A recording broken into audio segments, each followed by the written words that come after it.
Right. Welcome back to the next session. As we go ahead, quick revisit of all the 5 elements. Once a week, half day fasting. When you get comfortable, full day fasting.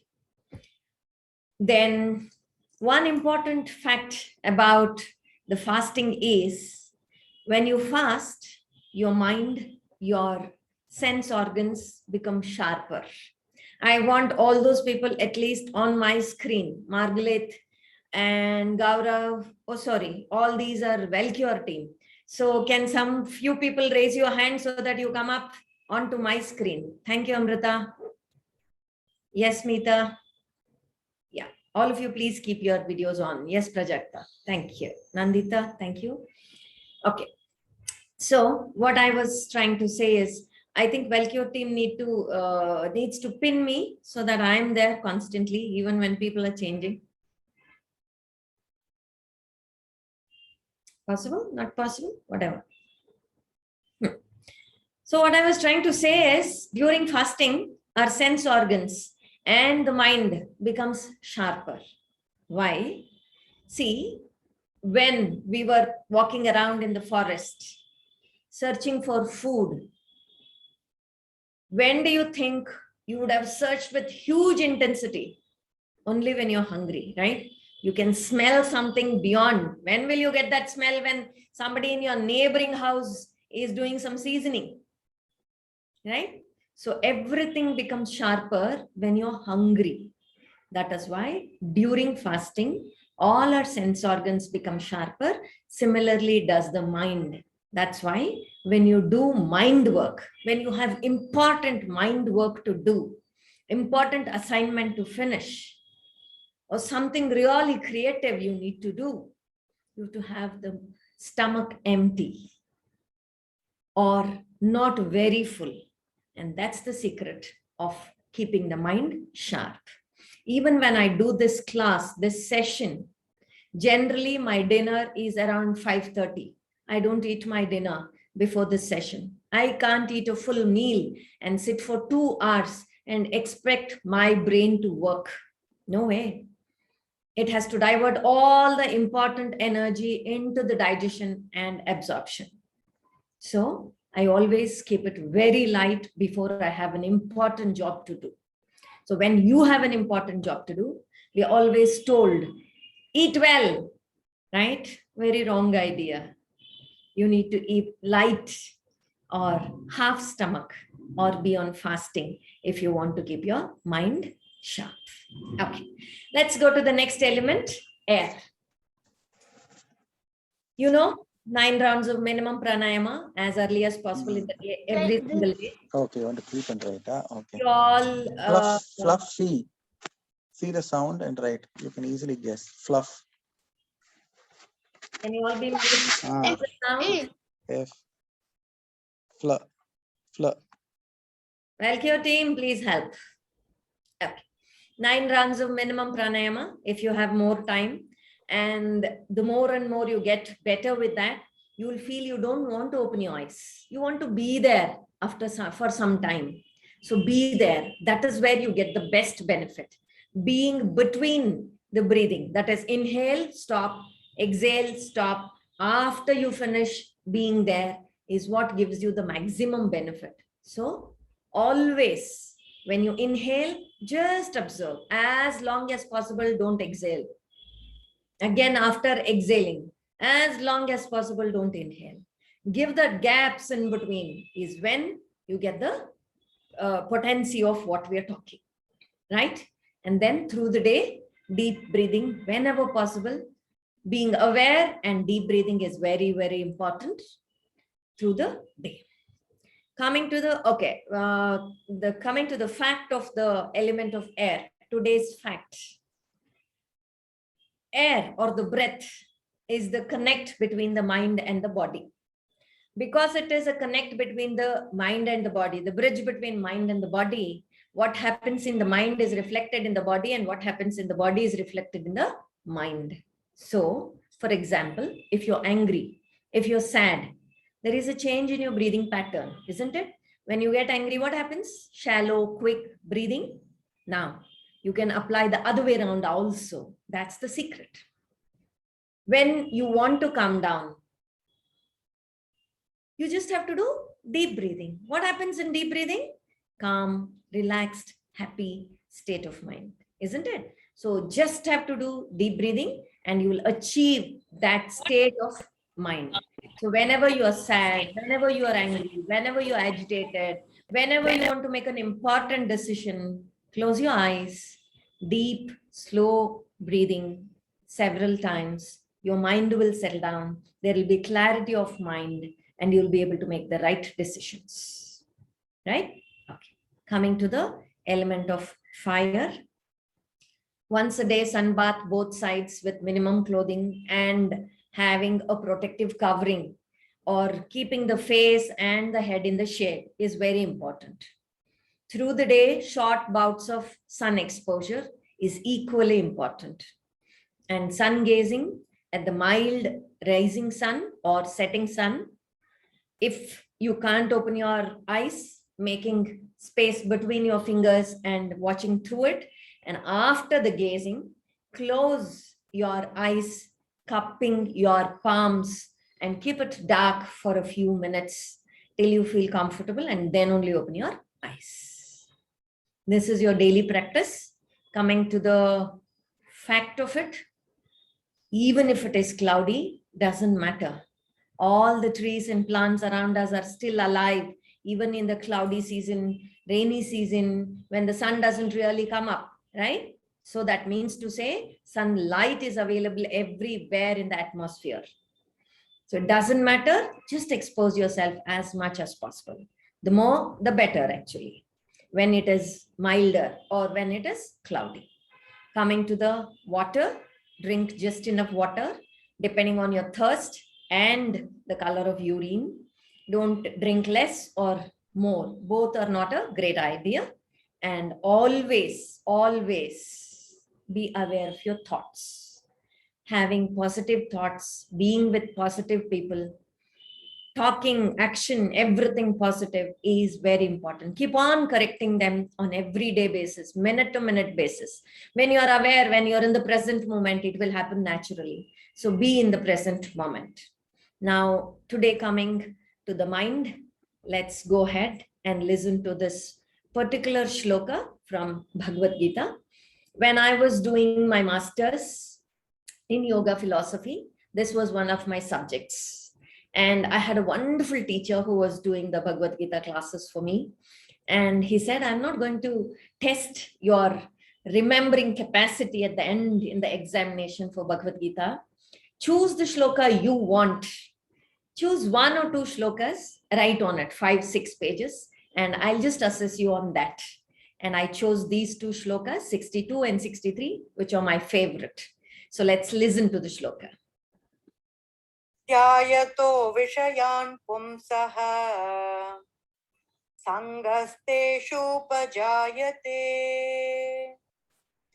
सङ्गात् सञ्जायते कामः कामात् क्रोधो विजायते. What does that say? It says, when you keep thinking of a particular thing, gulab jamun, gulab jamun, gulab jamun. Oh, wow. Gulab jamun in MTR is what I like best. It is so soft. The size is good. It's so sweet. Just dissolves in my mouth. If you keep on going on and on and on about gulab jamun, what happens next in your mind? A desire to reach MTR comes up. Now there are two scenarios. Once you have a desire, fulfill it or not fulfill. If you fulfill, the nature is, human nature is greed. I have a Maruti 800, I want a Varna. I have a Varna, I want a Mercedes. You know, it'll never stop. The greed increases. If it doesn't get fulfilled, anger. These are the two things which happens. Let's see the next shloka and see what happens with anger. क्रोधा भवति सम्मोहः सम्मोहः स्मृतिविभ्रमः स्मृतिभ्रंशात् बुद्धिनाशो बुद्धिनाशात् प्रणश्यति. So what happens when you get angry? You don't have any clarity of mind. You can't make the right assessments, judgments, and decisions. Why? Your memory gets clouded. What does that mean? I must have been living with this person for such a long time. I know this neighbor for such a long time. I've worked with this person for such a long time. I forget what they did, how we had good times together, how we helped each other. We forget everything which was done. And at this moment of anger, I will be ready to do whatever needs because of the emotional upsurge, right? With that loss of memory, my intellect, which is what actually tells me, discriminates between right and wrong, is lost. When this discrimination is destroyed, when the intellect gets destroyed, the person gets ruined. What happened with Ravana? He had a desire for somebody else's wife, got destroyed. What happened with Sita herself? A desire for golden deer destroyed her life. So always when you contemplate on a particular thing, think 100 times. Is it the right thing to contemplate? And get attached to that particular thing. And this is true with the other thing also. We took a negative example, but let me give you a positive example. I don't know for how many people it is positive example. Salad, salad, salad. Oh, I've heard from last 8 hours, 10 hours from Dr. Gauri, how good salad is. It seems salad has vitamins, salad has minerals, salad has water, salad has fiber, salad has antioxidants, salad has phytochemicals. Each thing, remember all that I have said about each of these and how it is going to help you, how it is going to benefit you. And all that, contemplating on that is going to help you actually get attached to the salad now. How can I make it better? What can I learn? New salad. Can I ask my neighbor? Can I ask my friend? Can I go on YouTube and learn more salads? Can I ask Wellcure if they have any sessions which will teach me salads? You learn more and more and more, and you get crazier with that particular thing, right? It's not just about food. It's just about everything in life. So first is to contemplate on the right things, choosing the right thing to contemplate. But after a point of time, contemplating on even the right thing doesn't become necessary. That is where we need to let go and surrender. And that is where we can move ahead. Anyway, that's the next stage. Let's begin with this one. So always be aware and careful about what you're going to contemplate on. With that, let's move on to the क्रोधा earth element. So we discussed all about carbohydrates and understood a carbohydrate with fiber is all is healthy. Anything which is processed, anything which does not have natural fiber in the natural content and its natural way is not good for health. And under that, we understood use whole grains as far as possible, 1 grain in a meal, lots of vegetables unpeeled, raw and cooked. Somebody had a question very recently that should I keep the skin of raw vegetables also? I am sorry. Yes, absolutely. You don't even have that doubt about it. Then a lot of fruits, and we have decided to have fruits for breakfast. And this is what we learned with the carbohydrates. Now we are learning about proteins. Coming to the proteins, we learned all about plant sources of proteins in the last session. And we finally stopped at a point where we understood all the grams can be used because they have their outer covering intact and we don't have to be worried. But when it comes to dals, what you see on screens is what you should be using. The green gram dal with skin, the urad dal with skin, and the one you see here is the roasted Bengal gram. I'm sure many of us don't get this kind of roasted Bengal gram with skin. It's difficult to find, but find some source in your city and stick to that particular source so that you can get it from here all the time. Even in Bangalore, I don't get it all the time. There are times, sometimes when I do get it. This doesn't mean you can buy the roasted Bengal gram salted. Please don't do that. It should be unsalted, not the ones which is sold on the street sides, 10 rupees a small packet. No, not that. This is the roasted Bengal gram from an organic store where it is plain but has the chilka, has the skin. Now let's move on today into the animal proteins. Before I move on to animal proteins, let me in general discuss about animal foods itself so that we get a better understanding about animal foods. I'm sure many of you are waiting for this session, and I think it was Vinod who asked for this session particularly. Don't we learn anything about animal products? Yes, of course. Today's whole session is all about animal products. Let's look into it nutritionally. What are the nutrients present in foods? Just going back and brushing our, few sessions earlier knowledge, the nutrients present in the food are carbohydrates, proteins, fats, vitamins, minerals, fiber, water. There is no eighth nutrient. 7 nutrients present in the food. Now let's go systematically one after the other. Carbohydrates, animal sources. If you remember, or let me go back and show it to you. Yeah. Sure. Do you see here? Eggs, under carbohydrates. Do you see anything? No carbohydrates. Animal, what is this? Meat, chicken, fish, no carbohydrates. Animal products do not have carbohydrates. Dairy has some amount of carbohydrates, very little carbohydrates. Do you get that?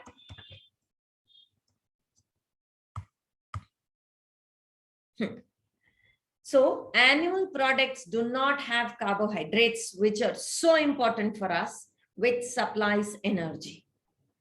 We'll go to the next nutrient, fats. Animal products have fats called cholesterol and saturated fatty acids.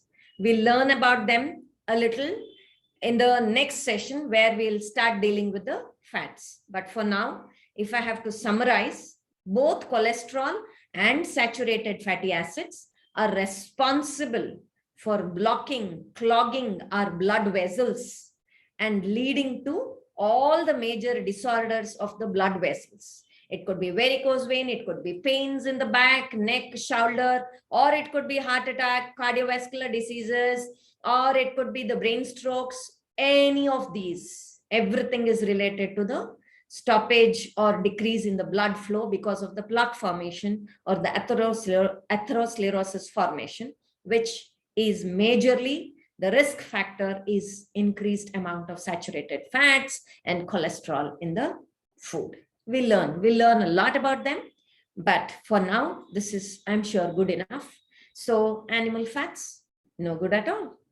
Let's come to the proteins. When I was studying, the first thing I was meant to learn about animal proteins were animal proteins are superior proteins.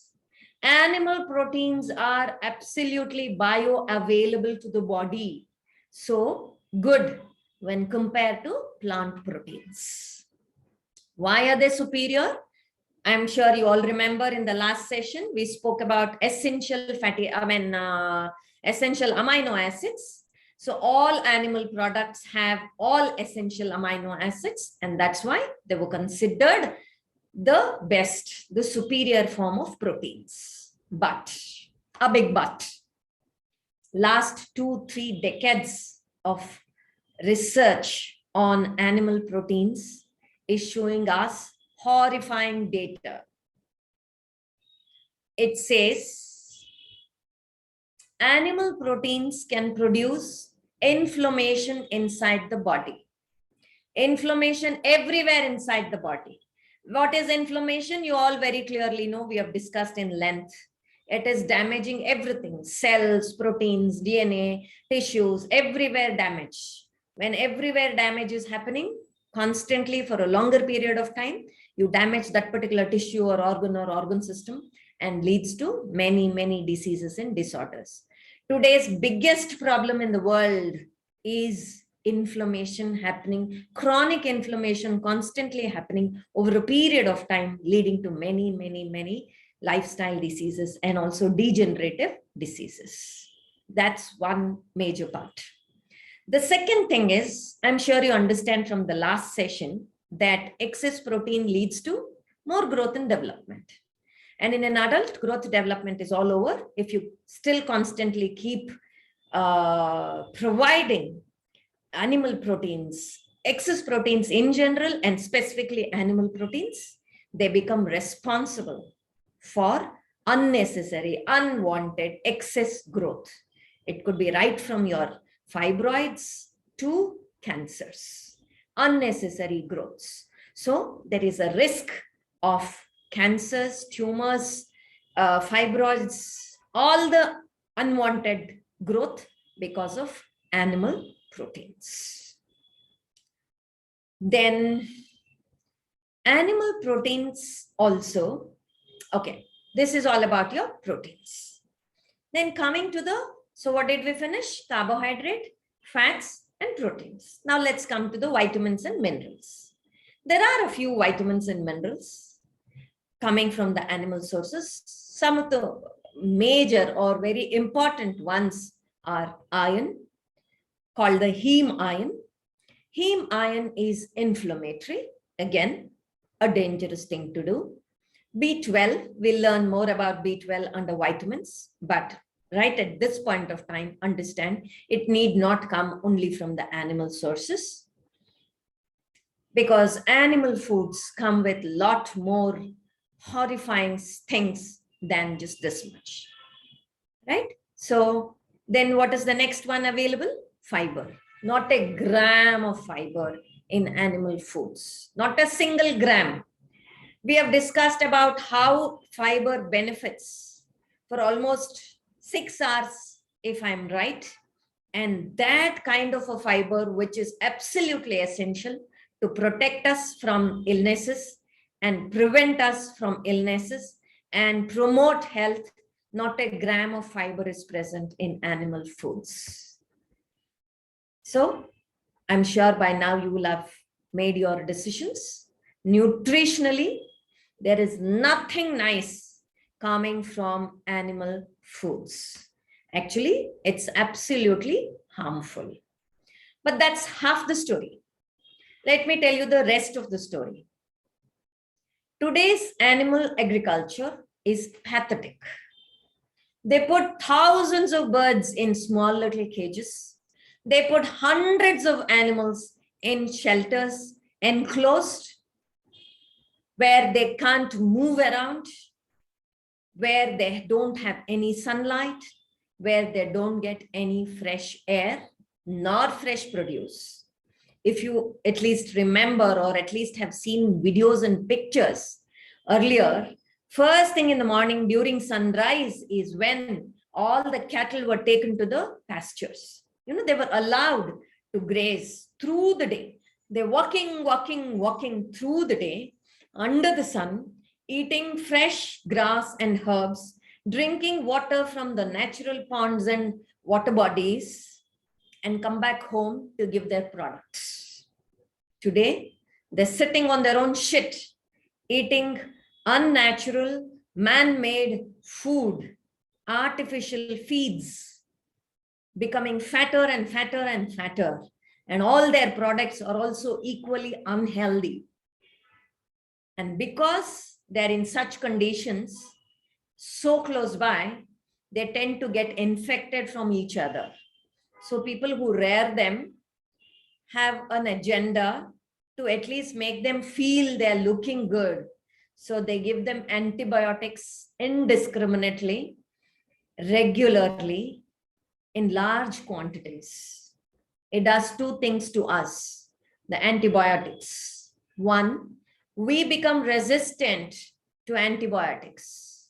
When I actually am in danger, when I'm actually in an emergency where I need antibiotics, it doesn't work anymore because I got small amount of antibiotics through the food on an everyday basis, and my system is used to this antibiotic, so it doesn't respond to this antibiotics anymore.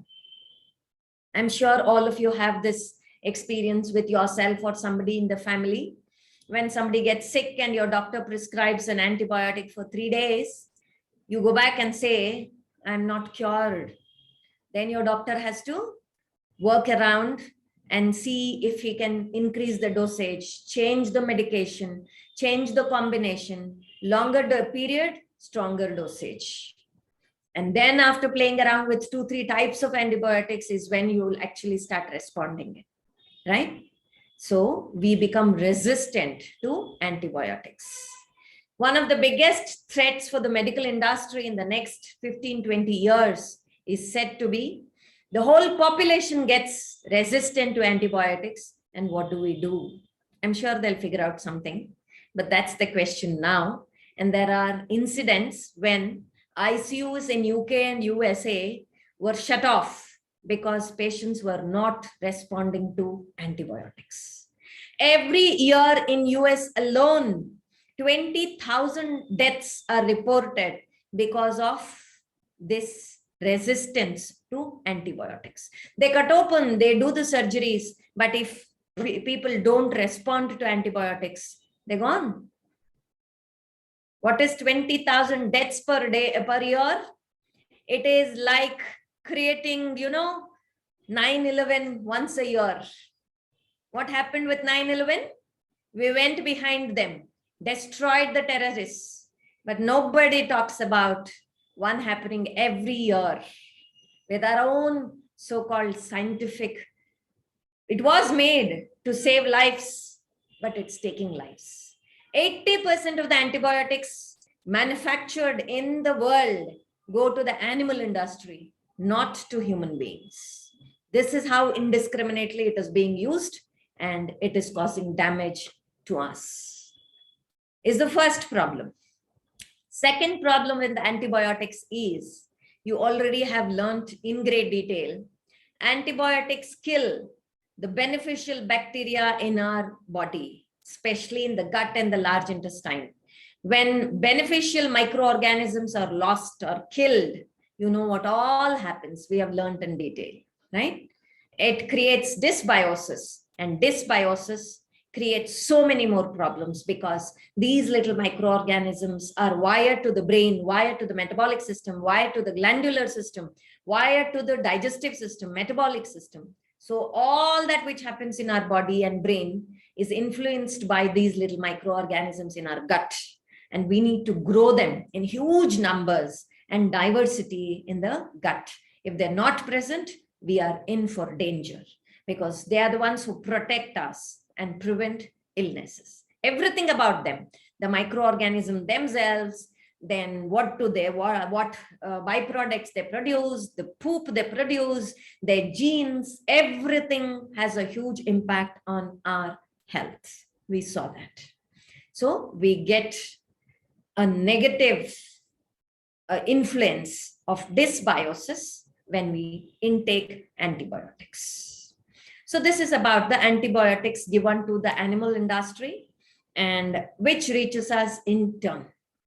The next problem with the animal products is hormones. One is they're animals. Like I produce hormones in my body naturally to take care of the functions of my body. All animals produce hormones in their bodies required to do the functions of their species. How is that hormone right for my body in any way? No way. Those hormones reach us. First thing. Second thing, the greed of human beings.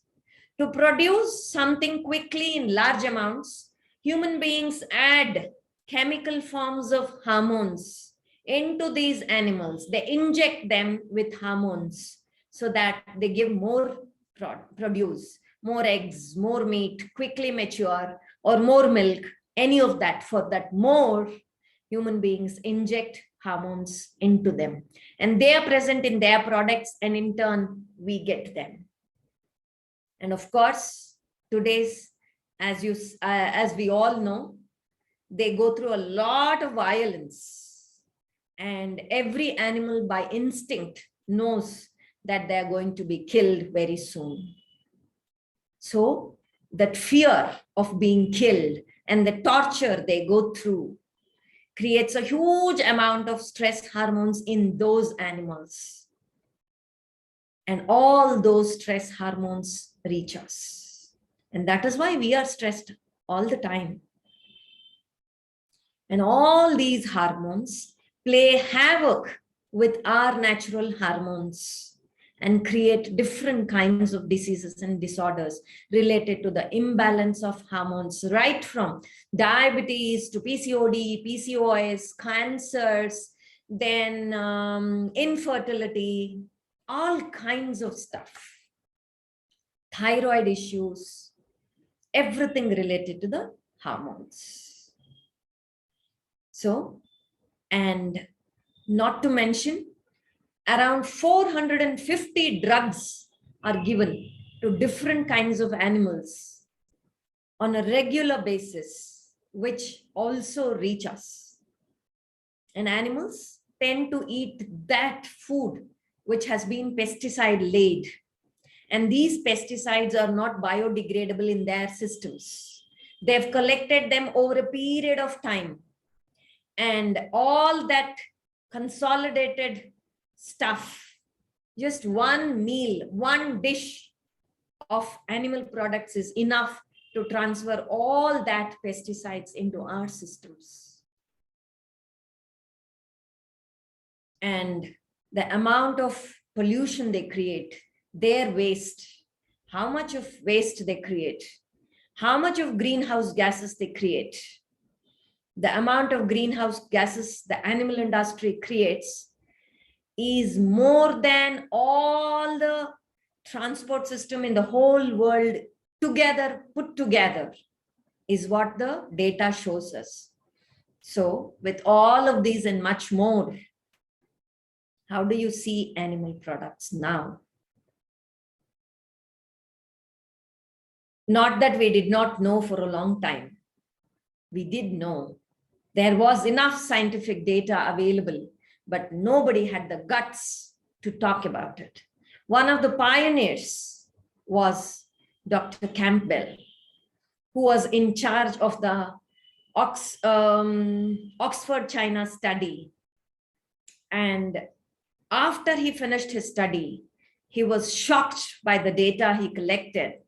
And he was the one who exposed, he was one of the first who actually spoke out. He, by nature, when he was growing up, grew up in a farm because his parents had a farm. They had a lot of cattle, sheep, hen, chicken, everything on the farm. He loved everything, right from eggs to meat to chicken to milk and milk products. He loved it. He consumed a lot of it and grew up. And he believed, both as a scientist and as a human being, that they're all very good and that is what contributes to human health. But when he started this study, it was a huge study across China involving thousands of subjects across the land. And when he started looking at the data, he was shocked. He couldn't believe. And this is what he said. I read from his statement. Who is Dr. T. Colin Campbell? He is the professor emeritus of what subject? Nutritional biochemistry. You don't need anything better for a person to understand both nutrients and the chemistry of the body. He is a nutritional biochemist, where not any small institution, comes from Cornell University. And he says, I quote, "When I began my experimental research program on the effects of nutrition on cancer and other diseases, I assumed it was healthy to eat plenty of meat, milk, and eggs. But eventually, our evidence raised questions about some of my most cherished beliefs and practices. Our findings, published in top peer-reviewed journals, pointed away from meat, milk as the building blocks of a healthy diet and towards whole, plant-based foods with little or no added sugar or salt." I think as a nutritionist, he summed up everything in this one sentence of what is right, what is wrong, what is healthy, what is unhealthy. This is what he has to say. Now, let's hear from another scientist and a physician himself, which we already know. I think I gave him his introduction earlier also in one of the studies. He's Dr. Greger. And I think, Vinod, are you here? Yes, ma'am. Okay. Listening. Yeah, listen to this. I think most of your questions will be answered.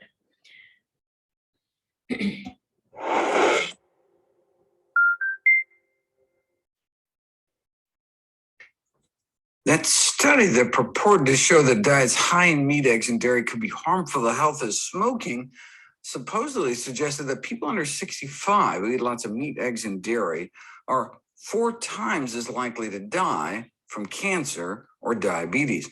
But if you look at the actual study, you'll see that's simply not true. Those eating lots of animal protein didn't have 4 times more risk of dying from diabetes. They had 73 times. Do you understand how it gets published in the media? The media said 4 times. The actual paper says 73 times. This is how they manipulate. They pick up what they want and publish what they want. We need to look at the actual studies to really understand what the study did and what it actually says. Times the risk. What about those that chose moderation? Those in the moderate protein group who got 10 to 19% of calories from protein? Okay, what is moderate protein? 10 to 19% of protein.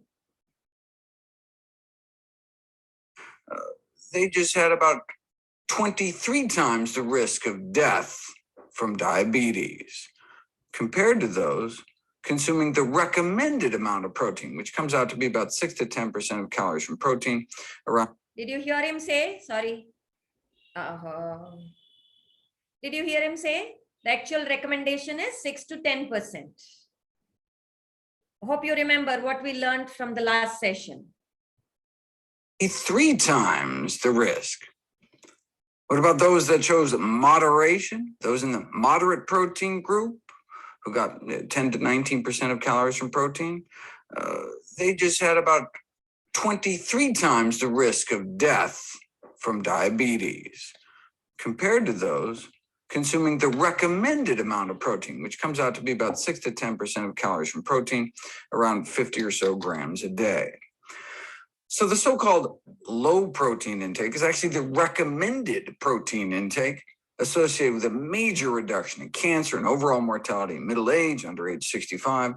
But note it says not in older populations. When it comes to diabetes deaths, lower overall protein intake is associated with a longer life at all ages, but for cancer seems to flip around age 65. These results suggest that low protein intake during middle age, followed by moderate to high protein consumption in old adults, may optimize health span and lifespan. Some have suggested that the standard daily allowance for protein, 0.8 grams of daily protein for every healthy kilogram of body weight, may be fine for most, but maybe older people require more. This is the study upon which the RDA was based. And though there was a suggestion that the elderly may have a somewhat higher requirement, there was just not enough evidence to make different recommendations. The definitive study was published in 2008, and it found no difference in the protein requirements between young and old. Did you understand? It was a presumption. When I was studying, this is what was told to us. Elderly, as the age progresses, people need more protein because they are losing muscles. It is not because they were eating less protein. No, this study very clearly says the recommendation for both adults and elderly are the same. Same RDA should be adequate for the elderly. But adequate intake is not necessarily optimal intake. The protein requirement studies don't address the possibility that protein intake well above the RDA could prove beneficial, or so suggests a member of the Whey Protein Panel and a consultant for the National Cattlemen's Beef Association. If you follow sedentary individuals over the age 65, they lose about 1% of their muscle mass every year. If you force people to lie in bed all day for days at a time, anyone would lose muscle mass. But older adults may lose muscle mass on bed rest 6 times faster than young people. So it's use it. So this is the problem. It is the movement. It is the exercise. It is the physical activity which decides how much muscle mass an elderly will hold. It is not about the protein intake. We need the right amount of protein intake, not less, but does not increase with age, nor do you lose muscle because of aging. Because of stopping the physical activity is where you start losing muscles. Or lose it for everyone, but the elderly appear to lose it faster, so they better use it. The good news is, in contrast to the 12-year US study, a similar study in Japan found that the age-related decreases in muscle mass were trivial. Why the difference? Turns out the participants were informed about the results of their muscle strength and so often tried to improve it by training before their next exam for the study. Especially the men who got so competitive, their muscle mass actually went up with age, which shows that the loss of muscle mass with age is not inevitable. You just have to put in some effort. And adding protein does not seem to help. Adding more egg whites to the diet did not influence the Let me make you listen to Adding it more again. egg whites to the diet did not influence the muscle, not seem to help. And adding protein does not seem to help. Adding more egg whites to the diet did not influence the muscle responses to resistance training, and that's based on studies funded by the American Egg Board itself. Even the National Dairy Council couldn't spin it.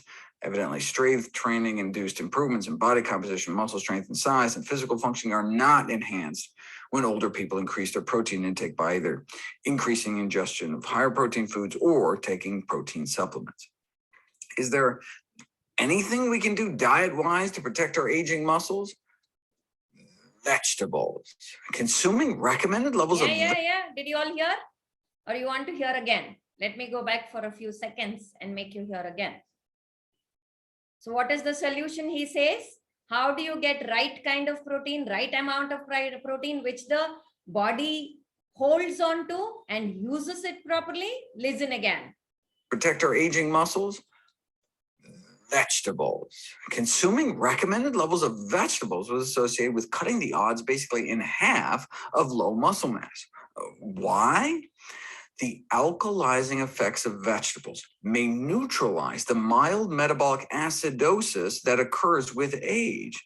And, it may be that little extra acid in our body that facilitates the breakdown of muscle. I've talked about this before, how muscle wasting appears to be an adaptive response to acidosis. We appear to get a chronic low-grade acidosis with advancing age because our kidneys start to decline and because we may be eating an acid-promoting diet, which means a diet high in fish, pork, chicken, and cheese, and low in fruits and vegetables. And as you can see, beans and other legumes are the only major source of protein that's alkaline instead of acid forming. And indeed, a more plant-based diet, a more alkaline diet, was found to be positively associated with muscle mass in women aged 18 through 79 years old. So if we are going to increase our protein consumption after age 65, it would be preferable to be plant-based proteins to protect us from frailty. No matter how old we are, a diet that emphasizes plant-based nutrition is likely to maximize health benefits in all age groups. Hope everybody's question got answered with this research data. Now, let me go ahead and tell you a little more. Of course, this is all what we have already learned. Let me summarize. If you start comparing the animal protein and the plant protein, it's not the animal fat, it's the animal protein which increases cholesterol.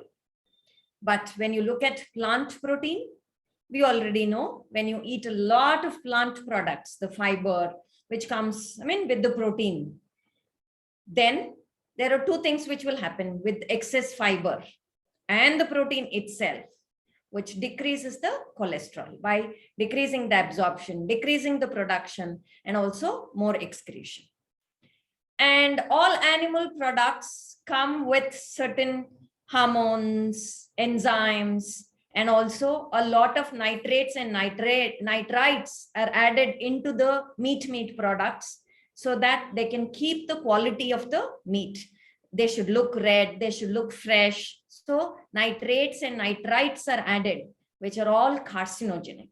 But when you come to plant protein, wherever we get the plant protein, they come with a lot of antioxidants, phytochemicals, and they're going to protect us from cancer-causing agents.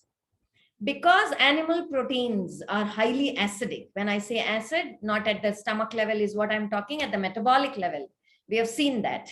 So when the acid increases, body tends to pick up all the alkaline minerals from the bone and there is a bone loss. But when it comes to plant protein, studies clearly shows that they actually add to the strength and health of the bones. And coming to kidney disease, the more and more animal protein we add, the more and more toll on the kidneys, and it's going to affect the functioning of the kidneys. But there was absolutely no effect seen from the plant protein on the kidneys. Because of the presence of antioxidants in a huge amounts, aging seems to be, recessing, or the animal products accelerate aging, but the plant protein makes it the other way around. All the animal protein is packed with saturated fat, cholesterol, and arachidonic acid, which are all highly inflammatory. But the plant protein comes with fiber, phytochemicals, and antioxidants, which are actually going to reduce the inflammation inside the body. If you look at the comparison between the amount of antioxidants between the animal foods and the plant foods, just look at it. Look at the numbers. In the plants, we find 11.57, let's say around 11 units of antioxidants. But look at what animal foods have, almost zero. That's the amount of antioxidants we get from plant foods. That's why it becomes very, very important to stick to whole foods, plant-based. Now, what I have done till now is just summarize very quickly and briefly all about animal products. But I want each one of you to go and research more, go in depth, understand more, and convince yourself what is right, what is wrong. To do that, you can go to any of the experts, the scientists, the clinicians, the physicians, all over the world who are doing work in this space. Go to their websites, understand from their research articles, the videos, the data, their There are a number of written material in each of their websites, and you'll be able to learn more. I've already summarized everything, but you'll get to learn in depth from all these websites. Who are these people? I generally follow all of them and more, but some of the eminent people I've just listed on the screen. The Dr. Neil Barnard, who is the head of Physicians Committee for Responsible Medicine. In this organization, physicians all over the world, very eminent physicians all over the world are there and do a lot of research and publish data. And they have a lot of beautiful data. Dr. Furman, he's also a physician and a researcher. He also does a lot of research and publishes wonderful papers. Dr. This one, Campbell, who we just now saw, you can go to his work also. He has a beautiful website, very well written, very simple language, anybody can understand. Dr. Osfield, he is the medical director and a cardiologist.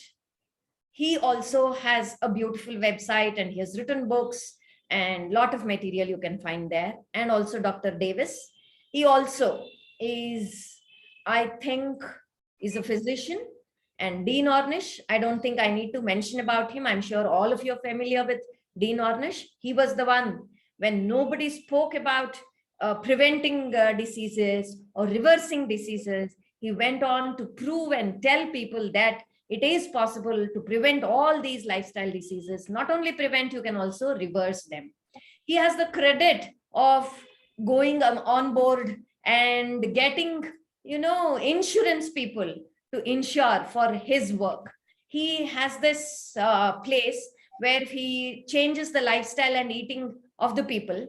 Of course, you all know that we don't get insurance for all such lifestyle work, right? We only get it if you get hospitalized. You don't get insurance for these things. But in US, he went ahead and ensured to get insurance for his work, and people could get their money back to do such wonderful work towards their health. And of course, Dr. Greger. There are a number of beautiful videos on his website. You can, and most of it is for free. You can go and view all of them. And any of them for that matter, one caution I would say is all of them or many of them sell a lot of things. It could be courses, it could be data, it could be supplements, it could be certain recipes, whatever that is, or even sometimes some courses. Be wise to choose what you want. When it comes to supplements, I would definitely see a no. Whatever they talk about it, foods will give enough. You don't have to depend on the supplements. Now, this is Dr. Furman's statement. Let me read it for you. It is from one of his position papers. What is a position paper? He does a lot of research from the people who come to take his courses, his consultations. He gets a lot of data from them, and based on that data, he goes to the extent of explaining everything step by step scientifically with the physiology, anatomy, and the biochemical processes which happen inside the body, and beautifully publishes papers. And all these papers are sold. They are not simply available on his website. I buy all those papers. Each paper is something like 10,000, 15,000, 20,000, depending on the amount of research which has gone in and the new research data which is coming. So I buy all of that to keep myself updated. So this is from one of his recent papers. What does he say? Animal products do not contain fiber, antioxidants, or phytochemicals that humans need to function in health. However, they do contain potentially harmful elements such as carcinogens, accumulated environmental pollutants, and high levels of heme iron, arachidonic acid, choline, and carnitine, which are all inflammatory and harmful to us. You can, Now people were talking a lot about coffee tea. I'll discuss at the question answer session. For people who wants to know more about how coffee affects, you can go to this particular website. Now, let's look at some of the research studies. I'm coming on to autoimmune disorders, allergies, and intolerances. Those of you who have these or one of your loved ones have, listened to this carefully. We have seen this picture and I've already explained this picture at the microbiota. What did I say? when you have a good balance, that is more of beneficial bacteria and very little pathogens, our gut is healthy, the large intestine is having a good protective mucus layer, which protects the inner lining of the cells. But as there is dysbiosis, and when the pathogens increase and the beneficial bacteria become less, pathogens take over, they start killing the beneficial bacteria, damaging the this mucus layer, they eat up the mucus layer, even start damaging the cells. Now the gut inner lining is completely damaged, and this we call, this condition, we call it as leaky gut. And at that point of time, I had told you, I'm sure you remember, that all that unwanted carcinogenic toxic material now gets into the system, and that is where we get into trouble. But more important, let's see what happens. Now let's come to the autoimmune disorders. What is the immune function? What is the immunity in human beings? It's our defense system. If anything foreign, if there is anything which is harmful entering our system, this defense system, the immune system, gets triggered off, gets alerted, so that it can stop the invading foreign material or something which is harmful. Let's say a virus or a bacteria is trying to come into the system. Now, my immune system gets triggered off, and it gets activated, it gets alerted, and it pounces on this virus or bacteria and figures out that this is a foreign matter which is harmful, and destroys it, fights it and destroys it. This much you all have understood? I can see Achal and Rovita on my screen. Where is Nivya? Nivya, can you please switch on your camera? Thank you. Okay. Did you all understand what I said about the defense system or the immune system? Rovita, you seem to be confused. You did not? Okay. What does our immune system do? If something from outside harmful is coming in, it recognizes and destroys it. Say if there is a virus or a bacteria coming in to my system, my immune system gets alerted and it figures out if that is harmful and attacks it and kills it. How did it recognize this bacteria or the virus? All that the bacteria or the virus has is a protein.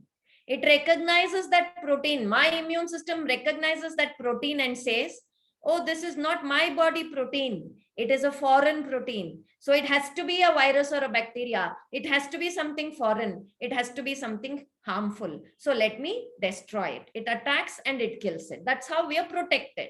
Now let's see what happens. Okay.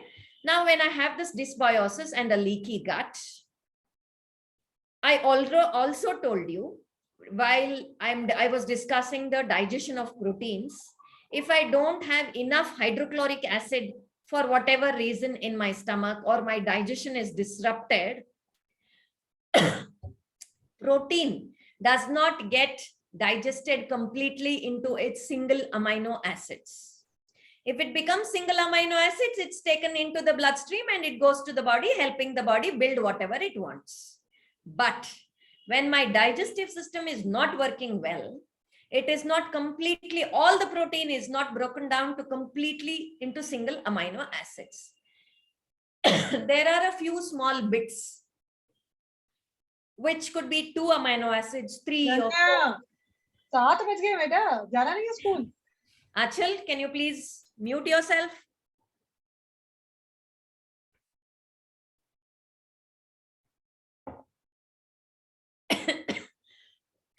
When you sit for the class, you better finish all your work and sit. Otherwise, your head is always there and you miss one sentence here, one sentence there.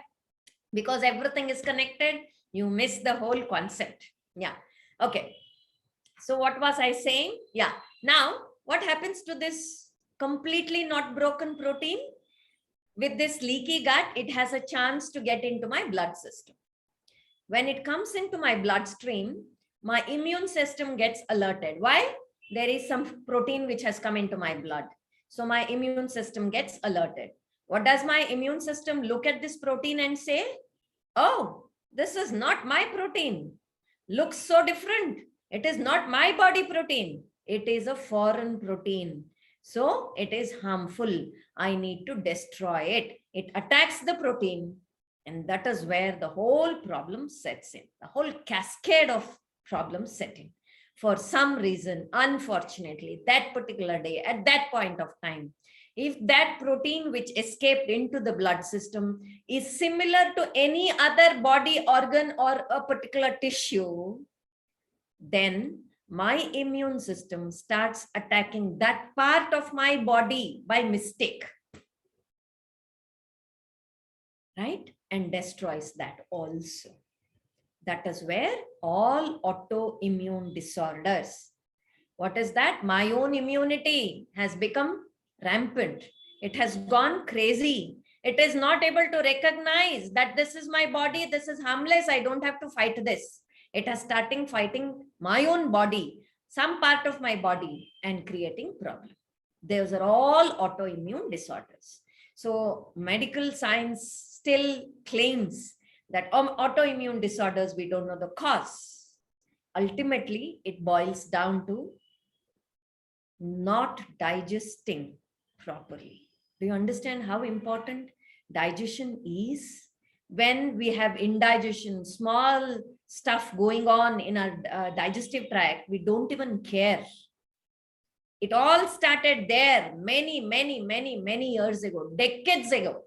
Today, which has become intolerances, inflammation, then allergies, autoimmunity, everything is based on this concept. So it's important. What is the first thing to do? Is to keep our gut with lot of beneficial microorganisms so that we don't create this leaky gut at all. And the second thing is to keep the protein low and no animal protein if you don't want to get into these disorders. And those of you who have allergies or intolerances or autoimmune disorders, I'm sure you know what to do. Remove animal proteins from your diet if you want to cure yourself and heal yourself. And the plant proteins also as minimum as possible. The more complicated your problem is, the more you'll have to remove even the plant proteins. And you know that there are no foods on earth which does not have protein. You will still get your protein from your grains, from your vegetables, from your green leafy vegetables and all else. You can keep your protein rich plant foods also as low as possible. Now, based on the same concept is type 1 diabetes also. What is type 1 diabetes? For some reason, my own body decided to fight the cells of my pancreas, the beta cells of pancreas, which produces insulin, destroyed all the beta cells of pancreas. So my pancreas no more produces insulin. Because there is no more insulin, I get into a condition called type 1 diabetes. And one of the very saddening data which is emerging is all those infants who were weaned off from mother's milk for whatever reason and put on formula feeds or cow feeds very early in life, 2 months, 3 months, 4 months, or something like that, are the ones who actually have got into type 1 diabetes. Not all children who are fed on bottle feeds or cow feeds will become type 1 diabetic. Why? Their gut for some reason fortunately did not behave like this. But most infants who became type 1 diabetic, when we looked at the data, this paper particularly, which was published in 2014, says that child's body, because we know, no, infancy, the digestive system. Hello, please, all of you, mute yourself. Ashleka, you should be on a constant lookout for people who are not muted, and please send a message, or if you can control them from your side, please mute them. Yes, I'm muting everyone right so, but I request everyone to stay on mute during this session and keep a watch on your mic button also. Yeah, because once I lose the trial of my thoughts, it's very difficult for me to go back. That's why. Okay. I was saying, right. So we have understood in one of the sessions that the infant's digestive system is very immature. The infant cannot digest anything else, right? Other than the mother's milk. What is mother's milk made of? More of carbohydrates and very less protein. Lots of fats. If you look at mother's milk, human mother's milk, there is lot of fat, little protein, and more carbohydrates. Why? Because the way we evolve. What happens with animals? For animal world, the minute they're born, in next few hours, the baby of the animal should be walking around, running around for two reasons. One, the mother is not going to feed the baby, and the mother is not going to defend the baby. Both of it in the animal world, they do it themselves. They go in search of food, so they need to walk. They have to run away when the predators come, so they have to walk. So in the animal world, the body development and growth of the body precedes brain development. But in human beings, brain development precedes the body. When do we sit? Almost after 6 months. When do we stand? 8, 9 months. When do we walk? Beyond 1 year, right? And forget about our parents taking care of us. At 50 also, still my mother calls me every single day. Are you okay? Do you need anything? I'm sure all of you get such calls on a daily basis, right? So for us, brain development, nervous development is very important. What is brain made up of? Fats. That is why mother's milk, human mother's milk, has a lot of fat. Here, when it comes to the cow's milk, what is the necessity there? For the body development, lot of protein, complex protein, which the infant is unable to digest. And now these proteins escape into the large intestine. And because the mucus layer is not complete and the digestive system is still immature, these proteins escape into the baby's system and create autoimmunity. And this particular cow's protein is similar to the protein of the cells of pancreas, unfortunately. And when the baby's immune system fights this protein, it fights the cells of the pancreas and destroys the pancreatic cells, beta cells of pancreas. And for life, that child cannot produce insulin and becomes type 1 diabetic. And the same we have started seeing in adults eating wrong and living wrong. Earlier, we would see only in infants or in very early childhood. But today, we are seeing in the later stages also, very sadly, we need to keep our gut intact. Okay, what is this all about? Allergies. I've spoken about it. Let me just read it for you. This is from the Harvard Education Journal. Medical journals are full of reports linking allergic responses to specific protein sources, which are with a variety of conditions: breathing problems, chronic digestive issues, etc. Of what foods? Eggs, fish, milk, peanuts, tree nuts, soybeans cause allergic reactions in some people. What are all of these? Rich in proteins. Specific proteins in food and the environment are involved in food allergies, which are overreactions of the immune system. Correct your overreaction of the immune system and it will get corrected. Now, it is just for your information. People think plant sources do not have enough protein. Look at the amount of protein. How much of protein we get from animal sources. Not for you to mug up, go there and start searching which foods have highest protein and start involving them. No, it is just for your information to show that right from potato with the skin is what gives you huge amounts of protein. Again, this is from Dr. Furman. I'm just going to read it for you. Whole plant-based proteins are safer because it is whole plant-based foods that provide the range of vital nutrients, including protein, that human needs to function in health. Now, if you look at the amount of land, water, food, which is required to maintain the animal industry, you'll understand how much of cost goes into getting the food from animals. The source of food from animals is hugely costing the earth.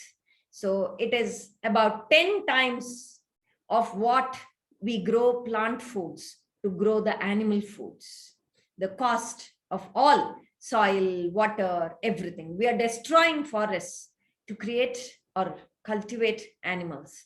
So it becomes very, very important to give a good, strong thought towards it. Yeah, I found this very interesting, beautiful saying that we spend billions of dollars to find if any other planet is suitable for living, and we are destroying our own dear planet, our Mother Earth. This is one last thing about the supplements. Let me read it for you again. Protein is vital for human consumption, no doubt about it. We need proteins. We need good amount of proteins, enough amount of proteins. But in no way can its importance be separated from the context of the whole food it came from. You can't extract them and expect them to work. They don't. What we need to consume is food, not supplements. Who is saying this? Research, not me. Let me read the rest of Dr. Campbell's statement. Dr. Campbell's research findings show that when casein, what is casein? A milk protein, is consumed in large quantities, cancer cells increase in size, and when there is a cessation in the consumption of casein, cancer tumor cells recede. Achal, are you listening? Okay. Do you understand what that means? When he started research on animal protein, Dr. Campbell, finds a paper from India. Two researchers from Hyderabad published paper where they prove that the milk protein, the casein, is creating cancer. He can't believe. He says something is wrong with the research itself. He gets in touch with these researchers and the publishers and say, look at the paper, something is wrong. Then he discusses and goes in depth with this paper to understand that everything which was done in this Indian paper was perfectly right. And yet he was not ready to believe.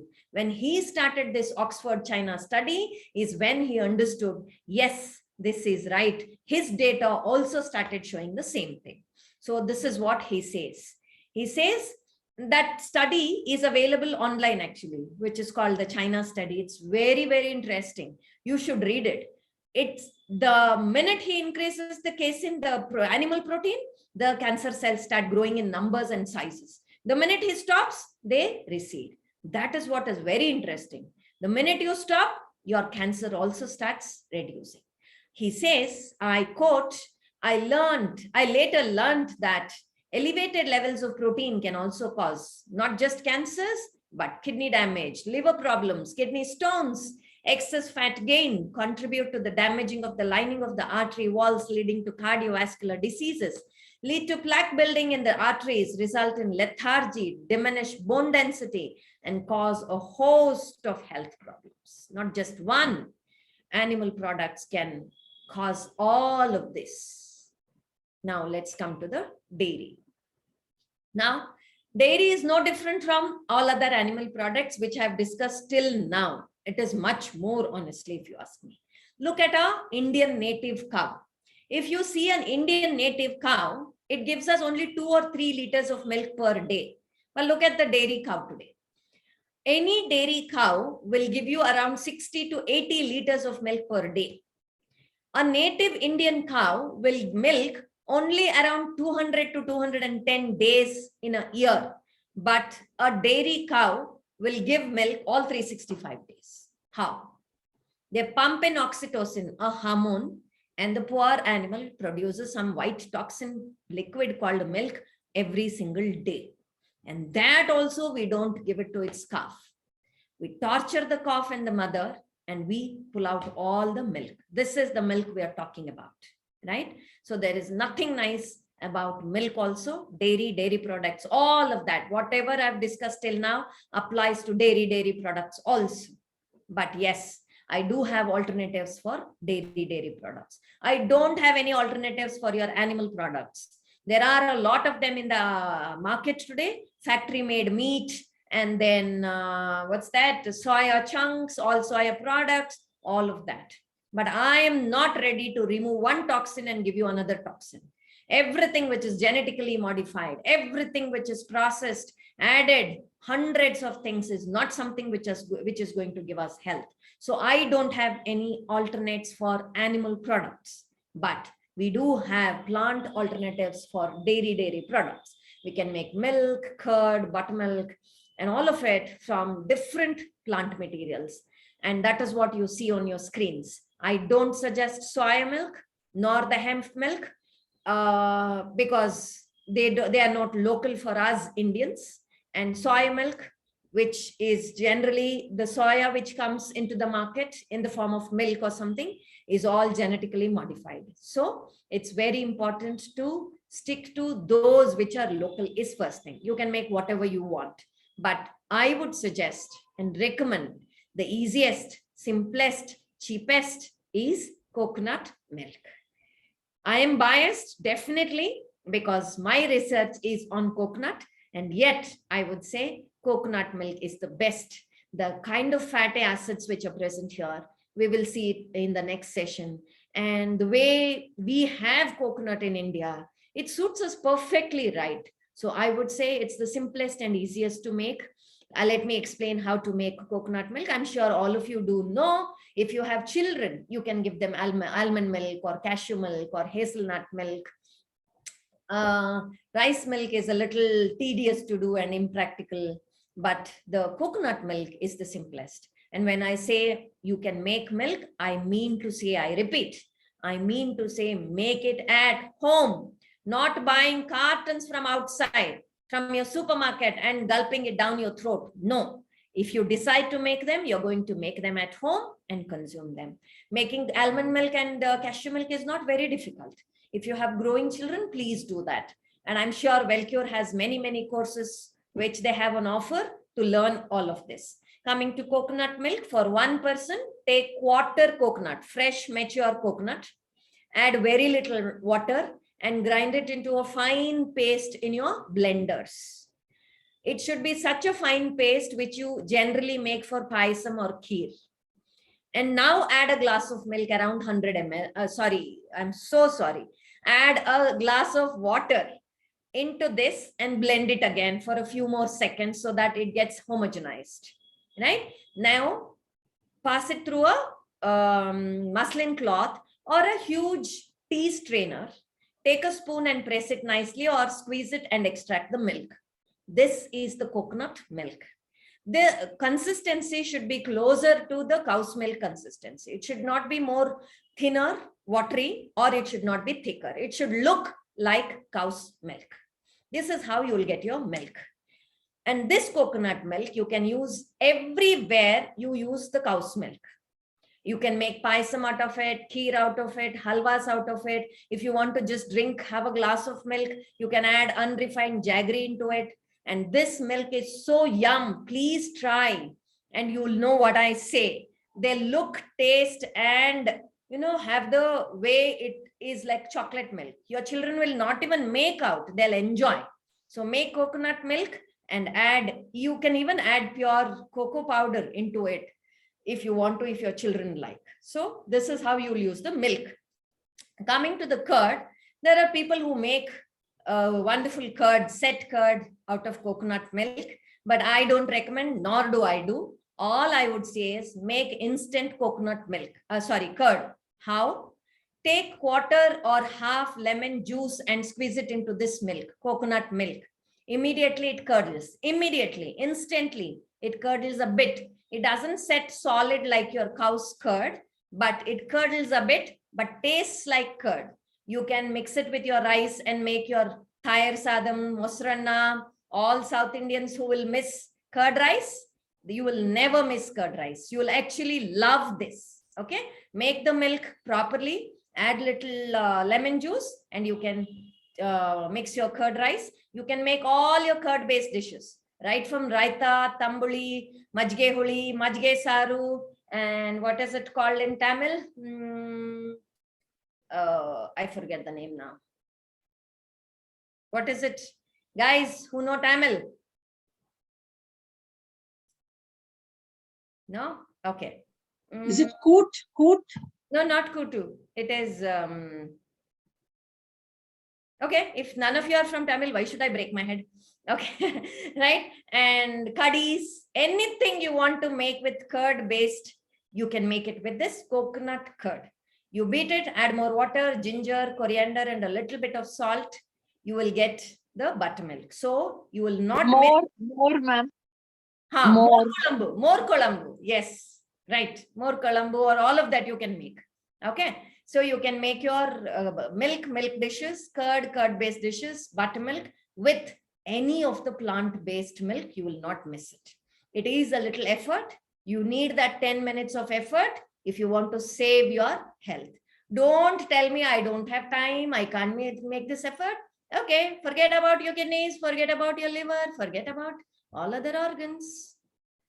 Right.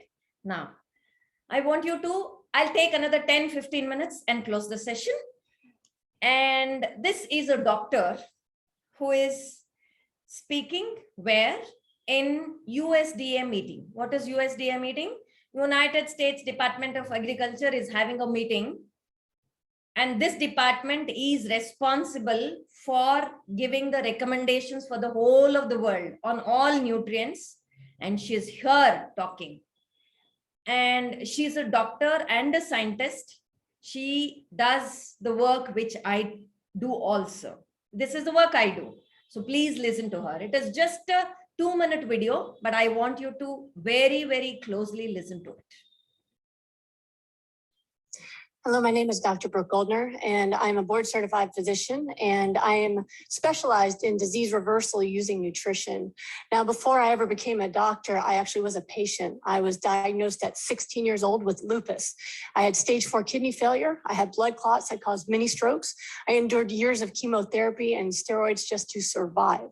Now, all I've ever learned never helped me with my health. It was always about survival. I did 3 years of genetic research at Carnegie Mellon. I went to medical school. I was chief resident, and yet I still needed medicine to survive. 12 years I was sick. And then 15 years ago, I changed my diet to a plant-based diet. I got rid of dairy, no animal products, and within 3 months, the lupus was gone. I have been healthy for 15 years with no sign of disease. I've had children, and I've dedicated my life to this. And over the past decade, I have helped thousands of people reverse lupus, rheumatoid arthritis, multiple sclerosis, diabetes, heart disease, #1 killer, all by getting them to stop eating meat and dairy and eggs and focus on vegetables and high nutrient plant foods. And the results are consistent and they are profound. As a doctor, my colleagues can attest to the fact that we are chasing down an epidemic of disease that we cannot hope to catch up to or overtake because people are getting sicker with every meal they eat. But you can make that difference because people don't know who to trust. But if the dietary guidelines say that people should be focusing on a plant-based diet full of vegetables and fruits, and they should be limiting or eliminating meat and dairy and eggs, they will have at least the right information to start making better decisions. Listen, both as a doctor that is desperately trying to save lives, and as a former patient who has almost died many times because I didn't have this information, I beseech you to take this seriously. This decision about what's recommended to the public about what they eat should not be based off of what's good for industry. It should be based on what's good for human health. And there are people who are suffering and dying right now from the lack of this information. So I ask you to take that seriously. The literature is clear. And the results we see are true. When you eliminate meat, dairy, and eggs, people's health gets better. So please recommend a plant-based diet. Encourage people to limit or eliminate animal foods so that you can save lives. Please help me with this mission. I appreciate your time. Thank you for your attention. And I would like to repeat her sentence. I ask each of you to understand this, adopt it into your lives, change your health, and help others change their health too. Now, this is for those people who think athletes, sports people need more protein, animal protein, and we can't do away with that. Listen to the star himself.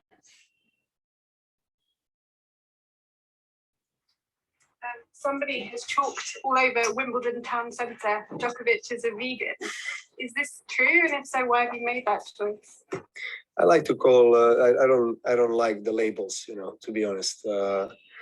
So I do eat plant-based for quite a few years already. But because of the misinterpretations of labels and misuse of labels, I just don't like that kind of name, so to say. But I do eat plant-based, and I think that's one of the reasons why I recover well, and I don't have allergies that I used to have anymore, and I like it. Novak, my daughter keeps texting me about a documentary that you're involved in. Okay, so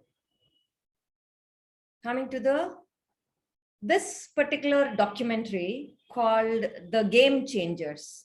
I recommend each of you make some time this weekend and watch this movie. It's on Netflix with your family. It's very, very important. Whatever I've discussed in the last 4 hours, this movie has a huge impact because it's visual and it is very well made. It has a huge impact on us and we can understand it better. So please watch with your family and share it with your friends who are suffering so that you can make the right dietary changes. It's very beautiful. Let me just show you the trailer. One and only Arnold Schwarzenegger. I ate a lot of meat. They showed us commercials. Steak. That's what a man eats. Selling that idea that real men eat meat. Serious man food. But you got to understand, that's marketing. That's not based on reality. I've been teaching fighting techniques to government agencies for more than 15 years. Then I got injured. Unable to teach for at least 6 months, I spent more than 1,000 hours studying science on recovery and nutrition and stumbled across a study about the Roman gladiators. The gladiators were predominantly vegetarian. How could the original professional fighters be so powerful, eating only plants? When I made the switch to a plant-based diet, I qualified for my 3rd Olympic team. I broke 2 American records. I was like, man, I should have done this a long while ago. When I went plant-based, I wasn't sure if I was going to survive. And I actually became like a machine. One of the biggest misconceptions in sports nutrition is that we have to have animal protein to perform at a high level. That's just not true. Sometimes you have to do things that you know your competitors aren't doing. Today's blood and yesterday's blood. Yeah. I think this is going to wake a lot of people up. I was recovering better, not getting as sore. This was our best season in the last 15 years, and we had 14 guys on plant-based diets. We all want to feel great, have more energy. Cholesterol was 276. Today, 169. Whoa, now you're talking. Most guys my age can keep up with the grandchildren. My grandchildren can't keep up with me. It's not one set of dietary guidelines for improving your performance as an athlete, another one for reversing heart disease, reversing diabetes. It's the same for all of them. Someone asked me, how could you get as strong as an ox without eating any meat? And my answer was, have you ever seen an ox eating meat? So please watch this movie this weekend with your family. And I don't want to get into this. I think it's all available free on the YouTube. You can go and see this. The President of the United States, Bill Clinton, when he had heart attack for the 3rd time, then is when he went into this lifestyle clinic of Dr. Which I was talking about. And that is where he reversed his heart issues. And then he started talking about it. And in this particular video, he talks about it. So let's summarize and finish this chapter. Choose plant-based protein sources over animal-based sources. I do understand for all those people who have been eating animals foods or even dairy products for that matter for a number of years, 30 years, 40 years, 50 years.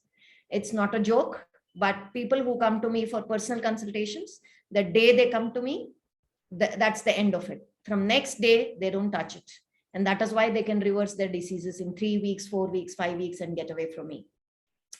But here I do understand. So with all this understanding and information, I'm sure you are convinced that this is not right. Go slow, go on removing one after the other by understanding more and doing in-depth study, and remove all the animal-based proteins as soon as possible, depending on your health goals. If you want to be healthy, you have no other choices. Consume dals with skin or husk and use different varieties of dals and grams. When you use dals and grams, wash them and soak them for a couple of hours before cooking so that they become softer, and also remove the anti-nutrients present in them. Do not throw the soaked or cooked water of grains, dals, grams, whatever, unless you have a gut issue. If you have problem with your digestive tract, that is, if you have a problem with digestion, you create gas or things like that, bloating and things like that, then you have to think of throwing the water which was soaked. Otherwise, the water which was soaked or cooked should never be thrown, because that water has a lot of nutrients also. Use sprouts whenever possible, as often as possible. And when you use sprouts, they have to be always raw, because when a dry seed or the gram or the sprouts, the life is going to come into this dry seed. When it's going to become a baby plant, everything inside it, all the complex carbohydrates become simple carbohydrates, sugar. All the complex proteins will become simpler proteins. All the complex fats become simple fats. And huge amount of surge of vitamins, minerals, antioxidants happen in the sprout, because it should develop into a baby plant.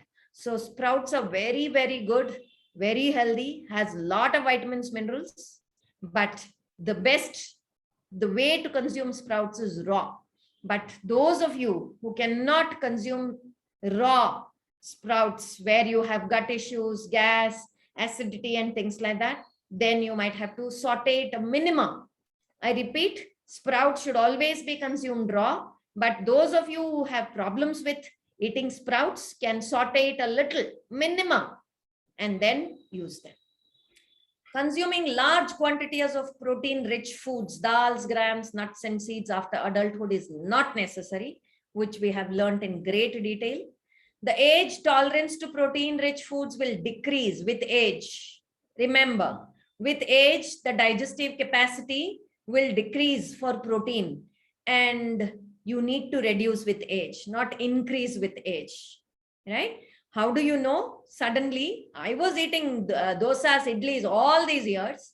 Now I have started feeling a little bloating. Now I have started feeling a little gas. That is when you have to understand, you have to decrease them a bit. Do not consume nuts and seeds regularly for adults. It can be given to growing children or people who have intense activity like the sports, pregnant ladies, lactating mothers. Soak them and then give it. Not too much, just a handful. Please watch my hand. I did not show it like this. The hand is like this. Then remove animal foods gradually. The quicker, the better. Remove dairy gradually. I would say now, but I leave it to you to decide. And yet, I would say for the next 1 week, I think we're on Wednesday. Next Monday, we will finish the course.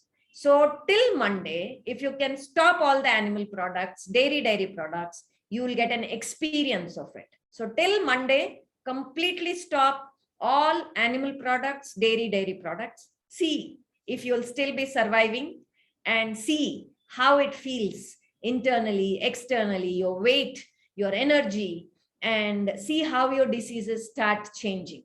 So it's important. So I want all of you to go off dairy products and animal products till Monday evening. That's your homework for today, right? And here we end the session. And all the people who had raised your hands, please remove your hands. And now people who have questions, raise your hands so that we can go over to the questions. I'm going to stop sharing and back to you, Ashleka. Okay, so Meetha has raised her hand, so you can continue with asking your question. Thank you so much, ma'am. So all I would say was I was so high throughout the session because this is very, very deeply close to my alignment. I have revisited everything with you and have enriched furthermore. So it has only made my conviction stronger and stronger. Thank you very much, ma'am. My question is, now I forgot my question. Take a minute, take a breath.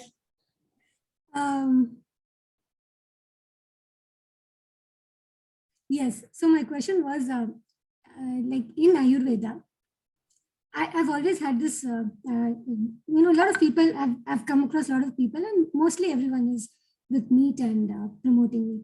So I have no offense or anything, but since they would ask me, like why plant-based and things like that, even Ayurveda says you can eat meat and things like that. Although we have so much of supportive thing, but then when they take such a solid support of Ayurveda, how do we tell them? Right. Well, I'm not an Ayurveda expert to answer this question because unless you know, Ayurveda is a beautiful, huge science in itself. So you have to know something in completion to make a comment on that. Just knowing something superficially doesn't make any sense. And one second thing is, today's Ayurvedic experts, today's naturopaths are no way closer to what it actually is. They neither have the complete knowledge, nor do they know in the Ayurveda in the right sense, naturopathy in the right sense. I have taught naturopathy students, BSc, MSc, all students learn modern medical nutrition. And they go out teaching this to their patients. They are not learning true nature cure, nor are they teaching true nature cure. Very sad.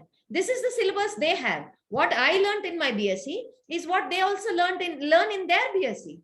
So I just can't make a true comment. There could be multiple things, what was actually there and what has been made into right now. But yet, when we have scientific evidence, and forget about scientific evidence, we have personal evidence. People getting better. I have thousands of people who come to me every day, in and day out. The minute they drop the animal products, the minute they go off dairy products, you can see the reversal. So we have it right in front of our eyes. So create those. First is to yourself. You should be a walking, talking example. I always believe unless I practice, I have no right to preach. So I always teach only what I am capable of doing. If I am not able to do, I don't even go to teach that because I can't do it, right? So first practice for yourself, get all the benefits, what I'm talking about. When you're convinced, yes, it is truly yes, then start. Meetha, sorry to ask you because I can't remember all your professions, all 40 of you. What do you do, Meetha? I'm a holistic health coach and a life transformation coach. Now take a handful of people and create them. They are going to be your ambassadors. They are going to talk about it. I have run to post to pillar when I started, when I realized that this is the truth and I can do miracles, but nobody was ready to listen to me. Then one bank lady, she was a manager. She had diabetes, cardiovascular diseases, dyslipidemia, high blood pressure, and something else, a skin disorder. All of this. She was willing to do anything because she was tired of suffering. And she did everything to the dot. 3 months.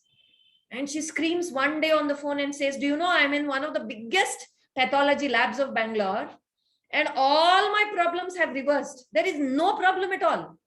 And that day I said, I've proved myself to myself, not to somebody else. And after that, there was no looking back. I did not care who came to me, what happened. I just sat in a place and said, whoever wants, whoever is interested, reach me. I will help you change your problems. I will help you reverse your diseases. And that one lady went back and told hundreds of people. Of that hundreds of people, 2-3 people came back to me. Of that 2-3 people, each one went back and told hundreds of people. And from that, one person came. And today, I'm not saying it out of pride, out of any this thing. I am saying it very humbly. I have consultations completely booked for more than 2 months. Why? I don't advertise anywhere. I don't go out screaming anywhere. People who get better from me go back and talk about it. They are my ambassadors. So work with one person, 2 people, reverse their diseases. They'll go and tell, and then you don't have to worry and you don't have to make efforts. Okay. You don't have to take the help of Ayurveda. You have enough scientific evidence and personal evidence to talk about it. That is when you get confidence to talk about it. A lot of people who do an internship under me tell me, how do you manage to convince these guys? They come from all strata of the society. They are CEOs, they're highly read. Doctors come to me and they're surprised that they did not know this knowledge. So you be confident about your knowledge, and that is when you can talk about it to somebody else. That helps, Meeta?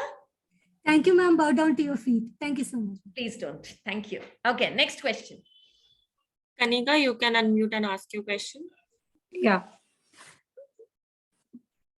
Yeah. Hi, ma'am. Hi. Okay. Yeah, ma'am, I love my Indian chai. What do I do? I mean, I know you've given like a varied sources of milk. I mean, coconut milk, there's almond milk, but I've never actually made an effort to actually extract like, almond milk. I mean, almond milk or something. But something that something that I get at home, like the buffalo milk that I get, even the kids have their milk in the morning. How do I go about reducing that and inculcating the habit of actually, getting down to coconut milk or almond milk or cashew milk? Right. I mean, just the transformation itself is kind of overwhelming me right now. Will they accept it? Will they not? All Right. that idea about.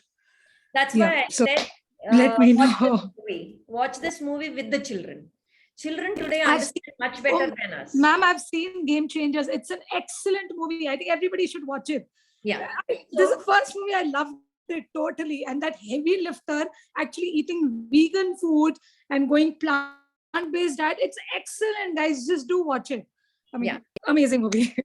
Right. So let the children watch it so that they get an understanding. Whatever level they understand, let them understand is the first thing. Then start making one small change. The simplest and easiest, and which you are confident. Let's say I will make paisam without milk. Make it. First, don't tell anybody inside the house. Give them. They'll enjoy it. They'll not even know the difference. And then tell them, I made it without the cow's milk today. Did we not enjoy?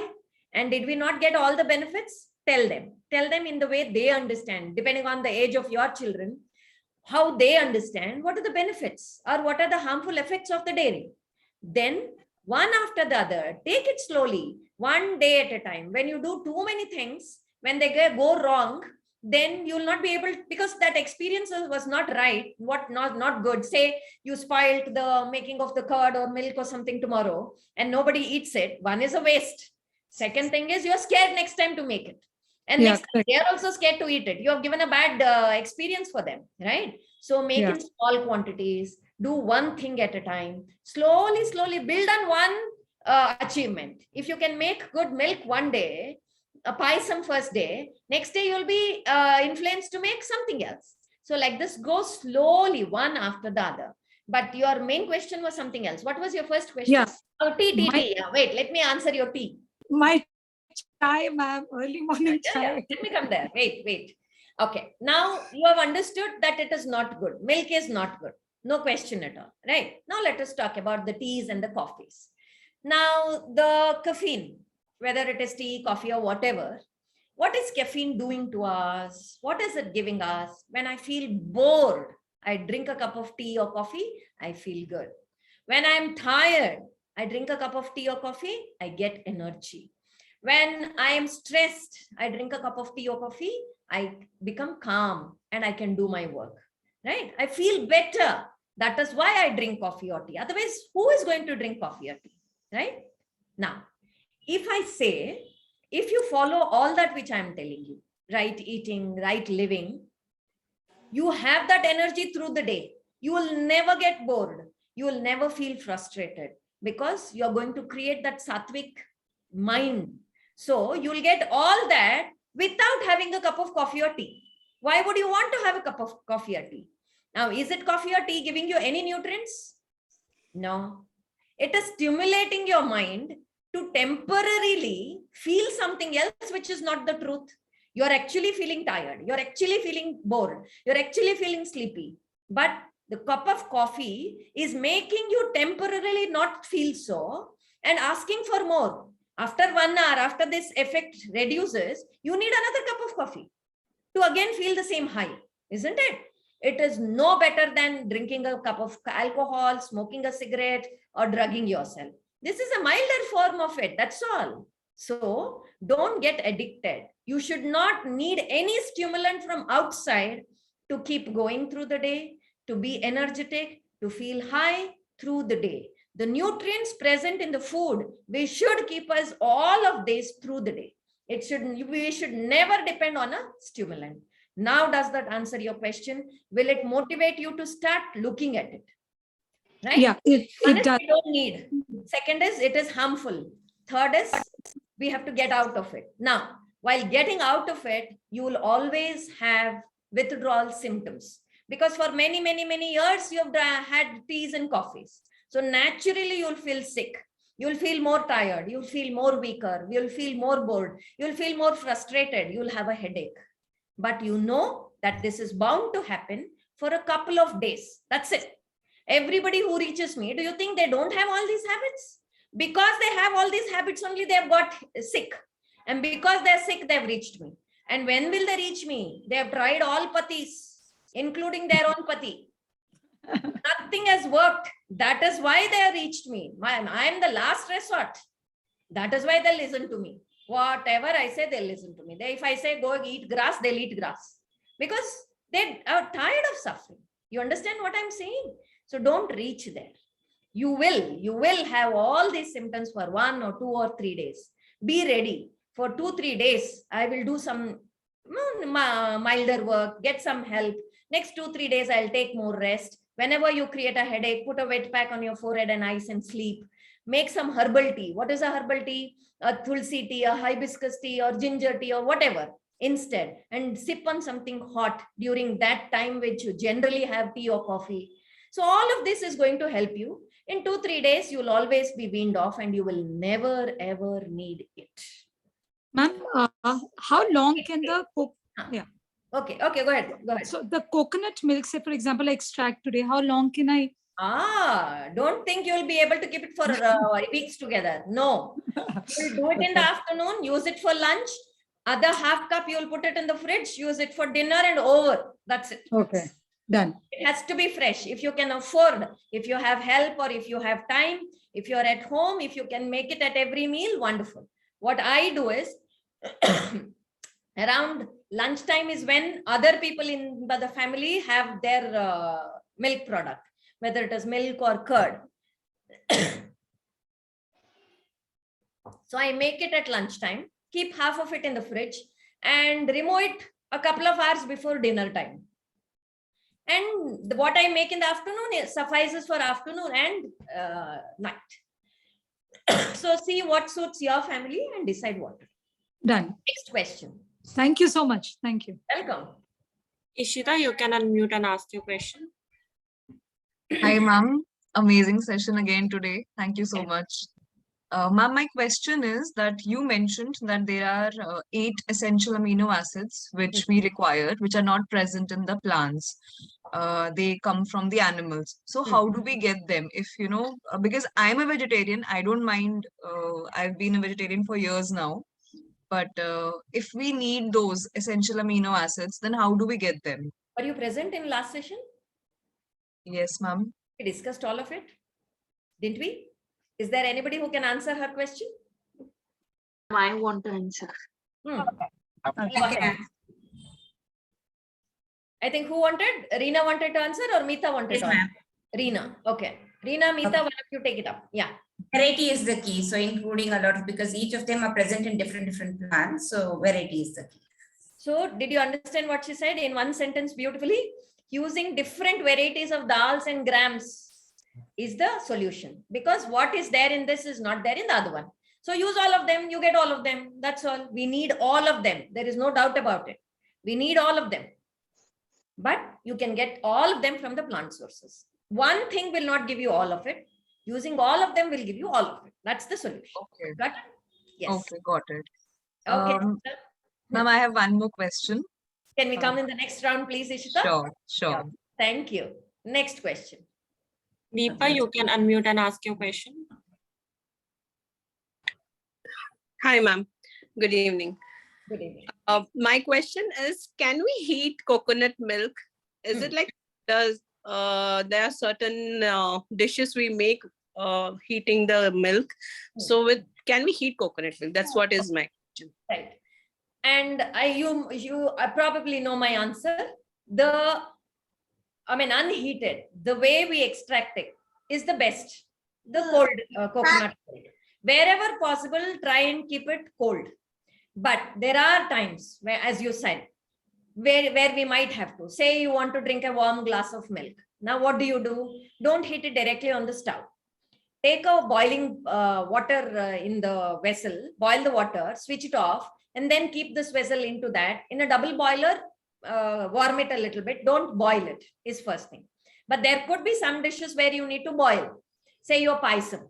Even in paisam, finish your paisam preparation, boil it, and in the final last 1 minute, you add your coconut milk. Of course, it will get, almost kind of heated, but that's the least you can do. How many times will you do the paisam? Once in a way, small quantity. It is still okay. Don't worry about one random dish, but on an everyday basis, using it cold is what is good. Okay, because I have a child who is 2.5-year-old. Okay, right now I've weaned him off with the cow's milk last 3 months. I'm giving him soy milk or almond milk alternately. Now that I want to switch to coconut milk, and he drinks milk in the midnight. So I want to store either, or I have to switch to almond milk for that one night, night time. That's what I wanted to. Let me answer the other questions you have now. First thing, ensure your baby doesn't get anything in the night. We are not made to eat in the night or drink in the night.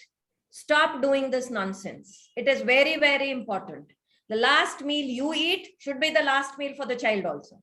It is not that the child can eat anything through the night, and then at 8 years you will say, no, now you have to stop. You should not eat through the night. We have to create the right habits through the childhood. It's very important.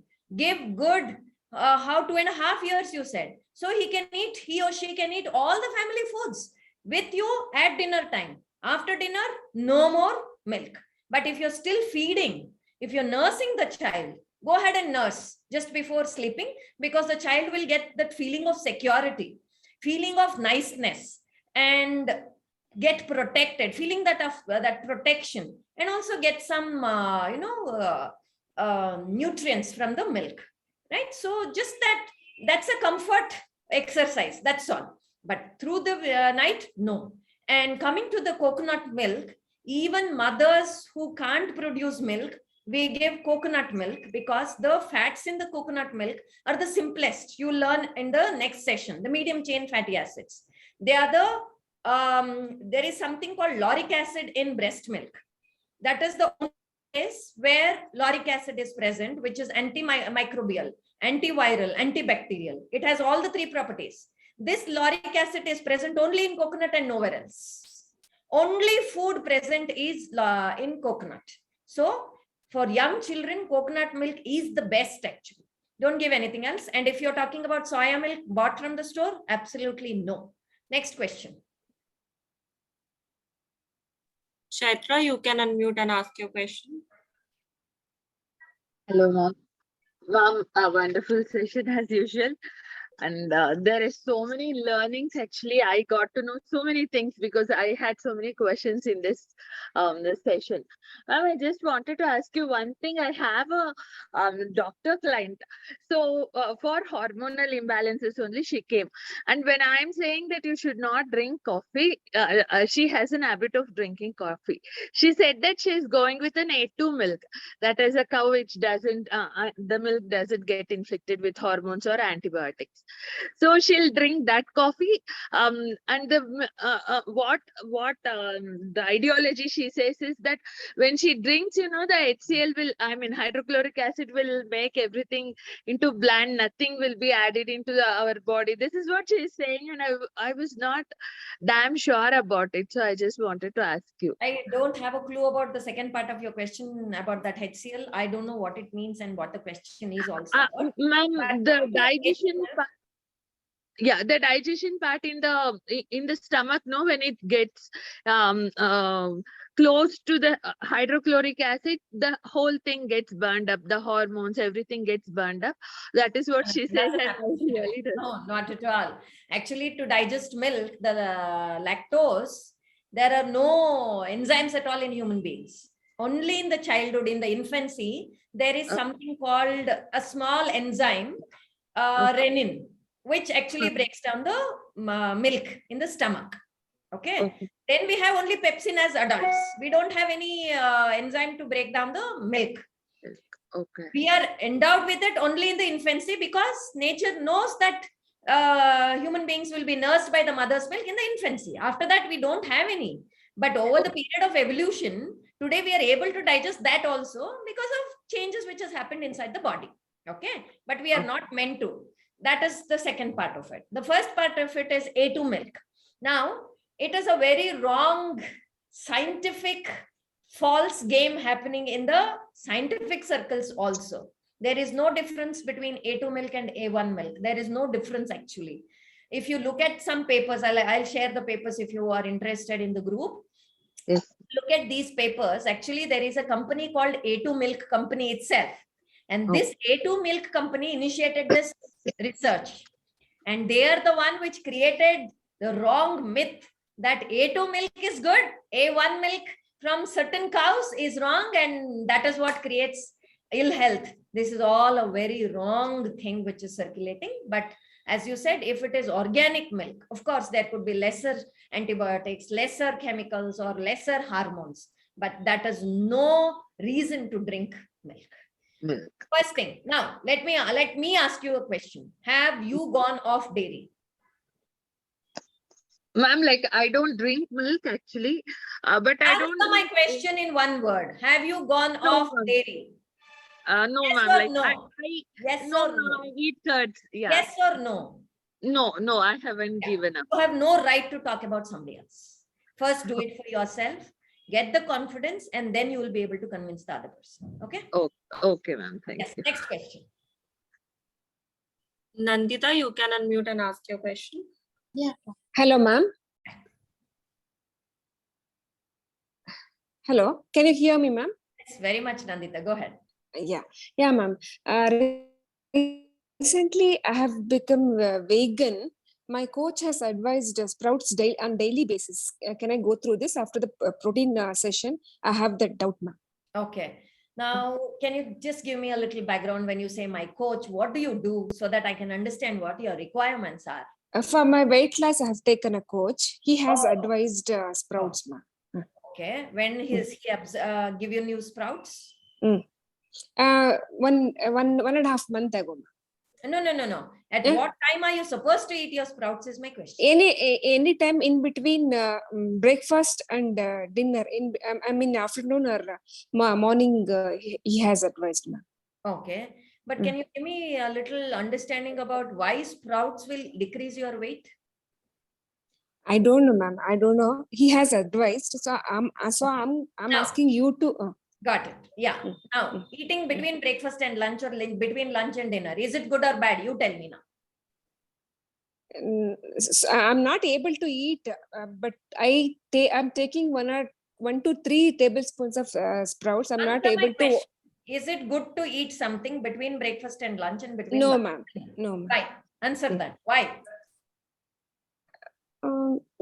Because we have sufficient food in the breakfast and. No, you're wrong. What have you been listening? You should not tax your gut. You can't keep eating frequently again and again and again. Even if you eat something which is healthy, even if you eat one small piece, right from mouth to anus, everything has to start working. You cannot tax your gut like that. It needs to rest between meals. So eating again and again is not a great idea. And if you want to eat sprouts, it's a good idea because it gives you nutrition. It helps you eat lesser of something else. Could be his idea. Okay. Eat it with your meal as a salad with your raw vegetables. Add this sprouts into your raw vegetables. I've told you, no, at lunch and dinner, eat a lot of raw vegetables, add it into it and eat it. Okay, ma'am. Thank you. Next question. We will go till Rovita and stop. 1, 2, 3, 4, 5, 6, 7 questions. Okay. Go. Veena, you can unmute and ask your question. Thank you. Thank you, ma'am. Okay, my question is, this is regarding the, ma'am, I can't see you. You can see me? Where did I disappear? I can see myself. I can hear you anyway. Go ahead. Okay. Okay. So my question is, this was regarding the infants being fed with who are insufficient of the breast milk, who are fed with the powder milk and the cow milk, and you said the beta cells gets damaged, and then so how can you overcome this? Because I had kids back to back. So my second kid, I could not, I didn't have milk to feed him. So I really always have this, guilt feeling that I didn't do right. So how can I overcome this? So is it for sure that their beta cells, gone, or can we reverse this? How old is he now? He's 11 years. Oh God. Has he developed diabetes? No. Then why the hell are you creating it in your head? I said it happens at that point of time when you wean them, they develop type 2 diabetes. That's it. Okay. That's all. Okay. Right? Not for life. Don't start creating in your head, because what you feed, I think you are from Bhagyama's group, right? Yeah, exactly. And I don't have to repeat this. So if you feed it, it grows inside, right? Don't do that. First thing. It's not for life. It's not for life. No, it doesn't at all. It doesn't have to. If it happens at that point of time. Okay, that's that particular protein which escaped was the cow's protein, which has escaped, is similar to the pancreatic cells. That is why it happens. If it has not happened, it has not happened. So, I understood it is for life kind of a thing. Okay. No, but you have to change them to eating this way, everything this way, so they don't develop type 2 diabetes sometime later. That's all. Okay. That's Great relief. Wonderful. Yeah. Next question. Thank you, ma'am. Thank you. Rovita, you can unmute and ask your question.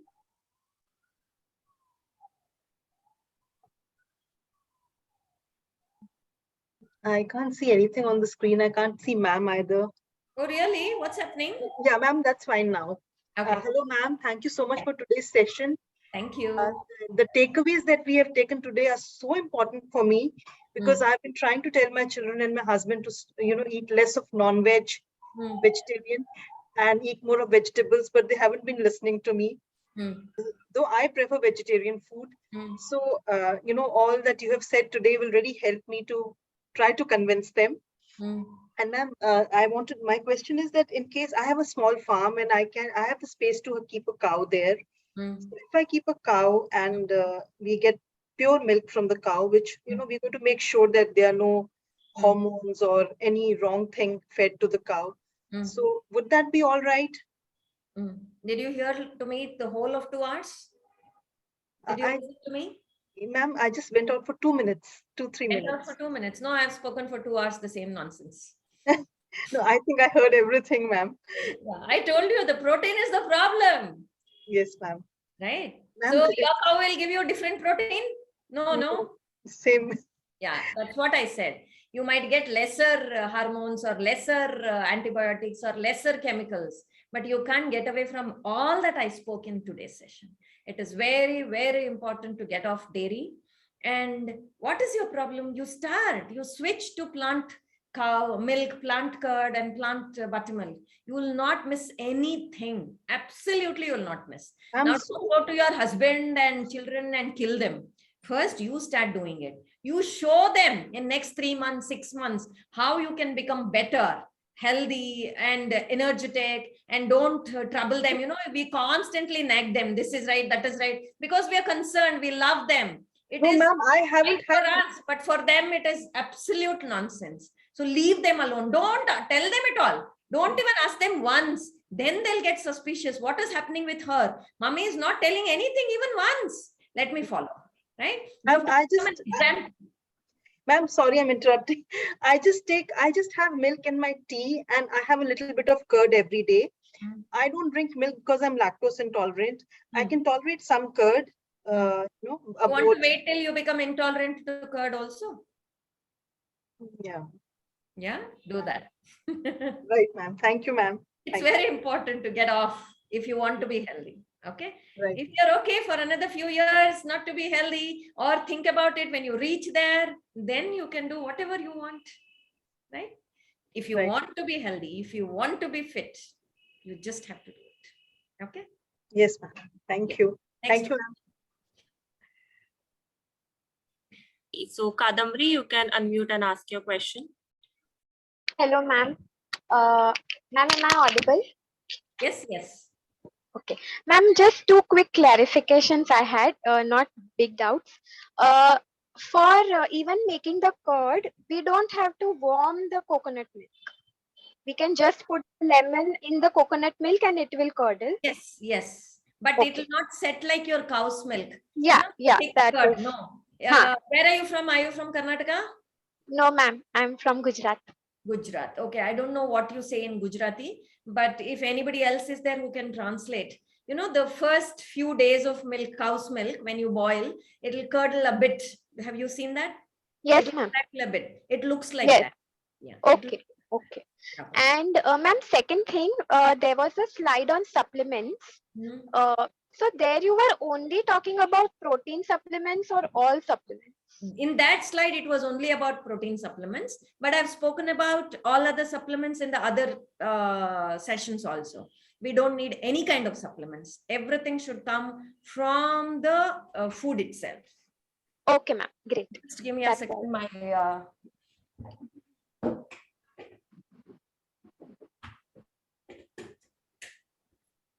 Yeah, go ahead with the next question. Sorry. Yeah, ma'am. I had only these questions. Thank you. Next person. No one has raised the hand. These are the I questions. see Akshay and also Neeraj here. They've raised their hands on my screen. Yes, ma'am. Yeah. Yes, Akshay, go ahead.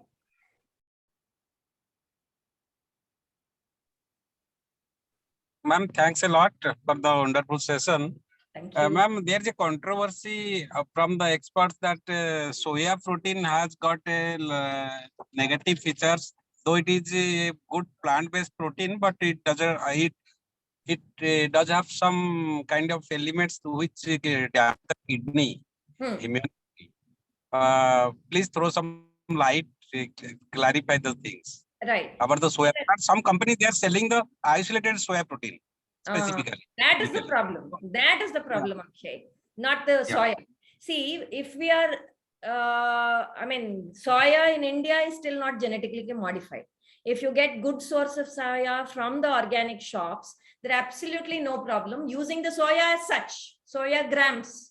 The soya is the only plant product which has closer amino acid concoction similar to the animal products. So it is the best combination of amino acids from plants. Okay.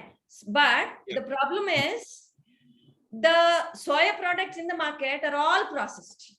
If you eat soya as a gram, absolutely no problem. But you refine them and process them and use different things. Your soya chunks to soya milk to soya, everything outside made, then is the problem. And especially the one you mentioned, the soya extracts, the supplements. There is no need for any kind of protein supplements. The more the supplements you take, the more damage is done inside the body. Did I answer your question, Akshay? Ma'am, one thing, few companies they are selling soya, like tofu. Tofu is we can purchase tofu. Processed only, no, they're all processed, and you don't make it at home. Somebody else makes it. Once in a way, a small dish you ate for the joy of it is perfectly fine.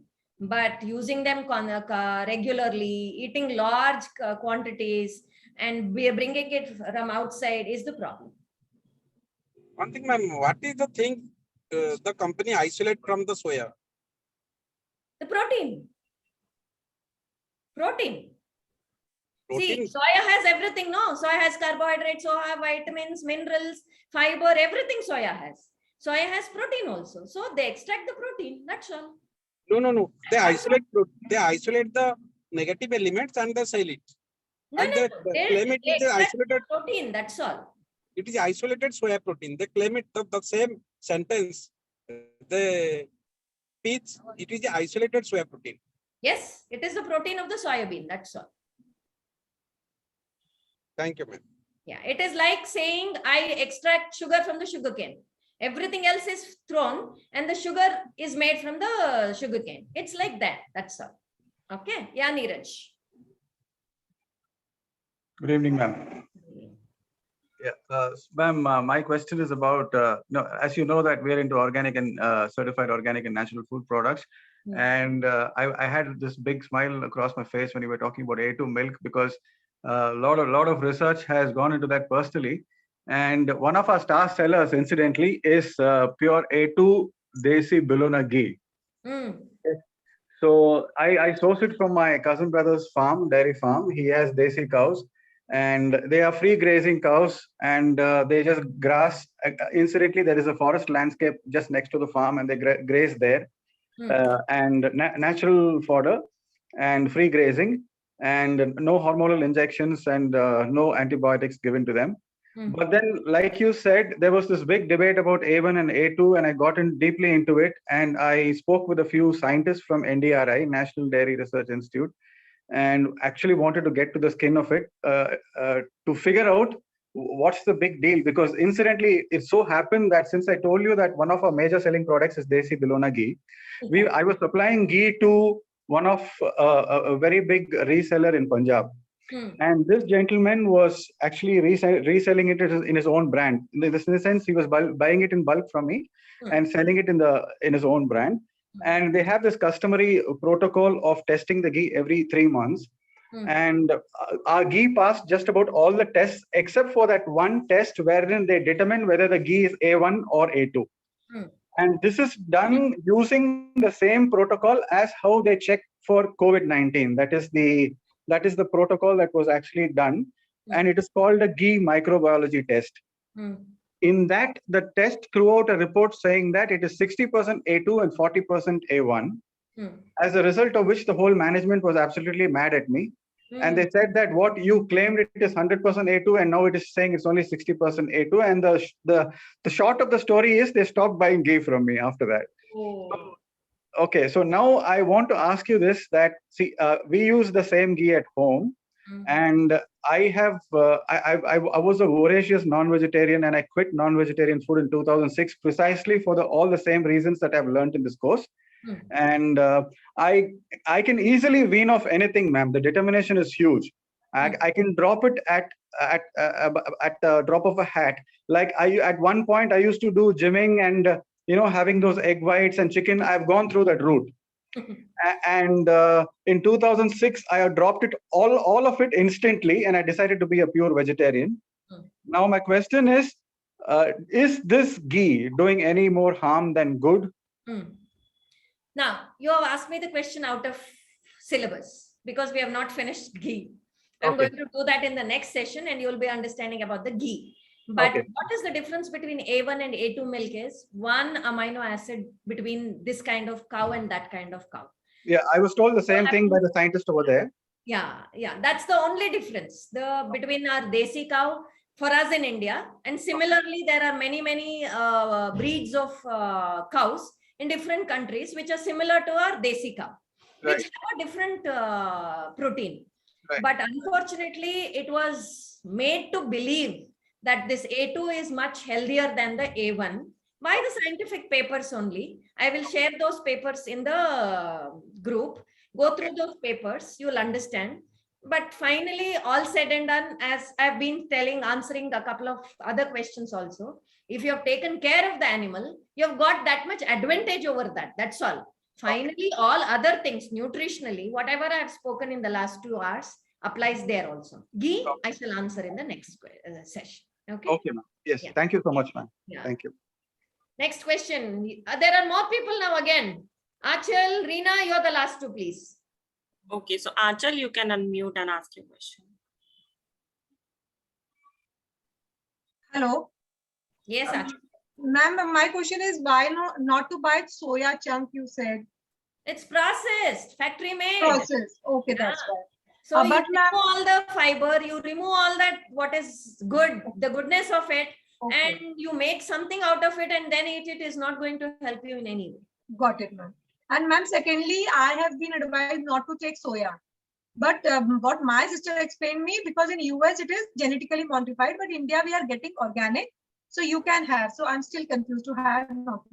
I told you already, I've answered this question. If you're buying organic soya and using it in some form is fine. Don't process it and use it. That's all is the problem. Okay. So, but ma'am, there's still a debate that it has got female hormones, so males should not have it. It is not processed, no harm. You can't eat to that a quantity where it will harm you at all. Absolutely not necessary. And coming to cancer, wait, I have to deal with you. Coming to cancer, the lesser the protein you eat, the better. So don't look at, your doctors will tell you, the more protein, cancer, eat more proteins. Absolutely no. Okay. No, the minimum. If you can come to me, I will stop all the dals, grams, soya, seeds, nuts completely. Zero for next 1 year. Okay, so work on that. Next question and last question. Yes, ma'am. And ma'am, you said that coconut we boil and warm normally. So I will try. I'm making coconut milk, but not boiling it. So now I'll start. I said don't boil. It has to be cold. If at all, the question was if we have to, how? Double boil. Double boil it. Okay, ma'am. Got it. Yeah. Thank you, ma'am. Good night. Good night. Reena, last question. Yeah. Good evening, ma'am. So my question is like, I get sometimes sweet taste in my mouth, sometimes salty. So I wanted to know, should I go for some naturopathy, naturopathy detox in some place? Presently, I'm in Pune. Okay. There are many naturopathic centers in Pune, and I can connect you to one of the best naturopaths in Pune also is first thing. Second thing is you don't have to do anything. Just do whatever I've been telling, keep on doing, do once a week fasting, all else will happen. Okay. And sometimes I get some tingling taste, a tingling thing and some, pricking type of sensation. Yeah. So like, you want to heal yourself quickly in a matter of few days, go to such centers where they'll put you on fast for a week or 10 days and you'll be fine. Otherwise, if you want to be at home, take it easy and go slow, do all of that, what I'm saying, it'll get corrected in few weeks. So, ma'am, can I consult you? Is it required for me to, or should I? Finish the course. You will have learned everything here. Start adopting. If you can't adopt, if you need more support, more help, don't only come to me. Okay. Ma'am, can you suggest some good naturopathy centers in Pune or Mumbai? I will. Send me a message on the group or in the form and then I'll send you because I'll forget. There are 2 more arenas also if I remember it. Yes. Okay. Thank you. Yeah. Thank you all for such a patient hearing. Every week every session we are going till 8:30. I don't know where to stop and how to stop. I'm sorry about delaying your class. But if you are all gaining from it, I have absolutely no problem. Thank you all. Over to you. Thank you so much, ma'am. Thank you so much. Thank you so much. Thank you. Thank you so much, Dr. Gauri, and thank you so much for everyone for joining this session. So we will be connecting on Friday at 6 in the evening.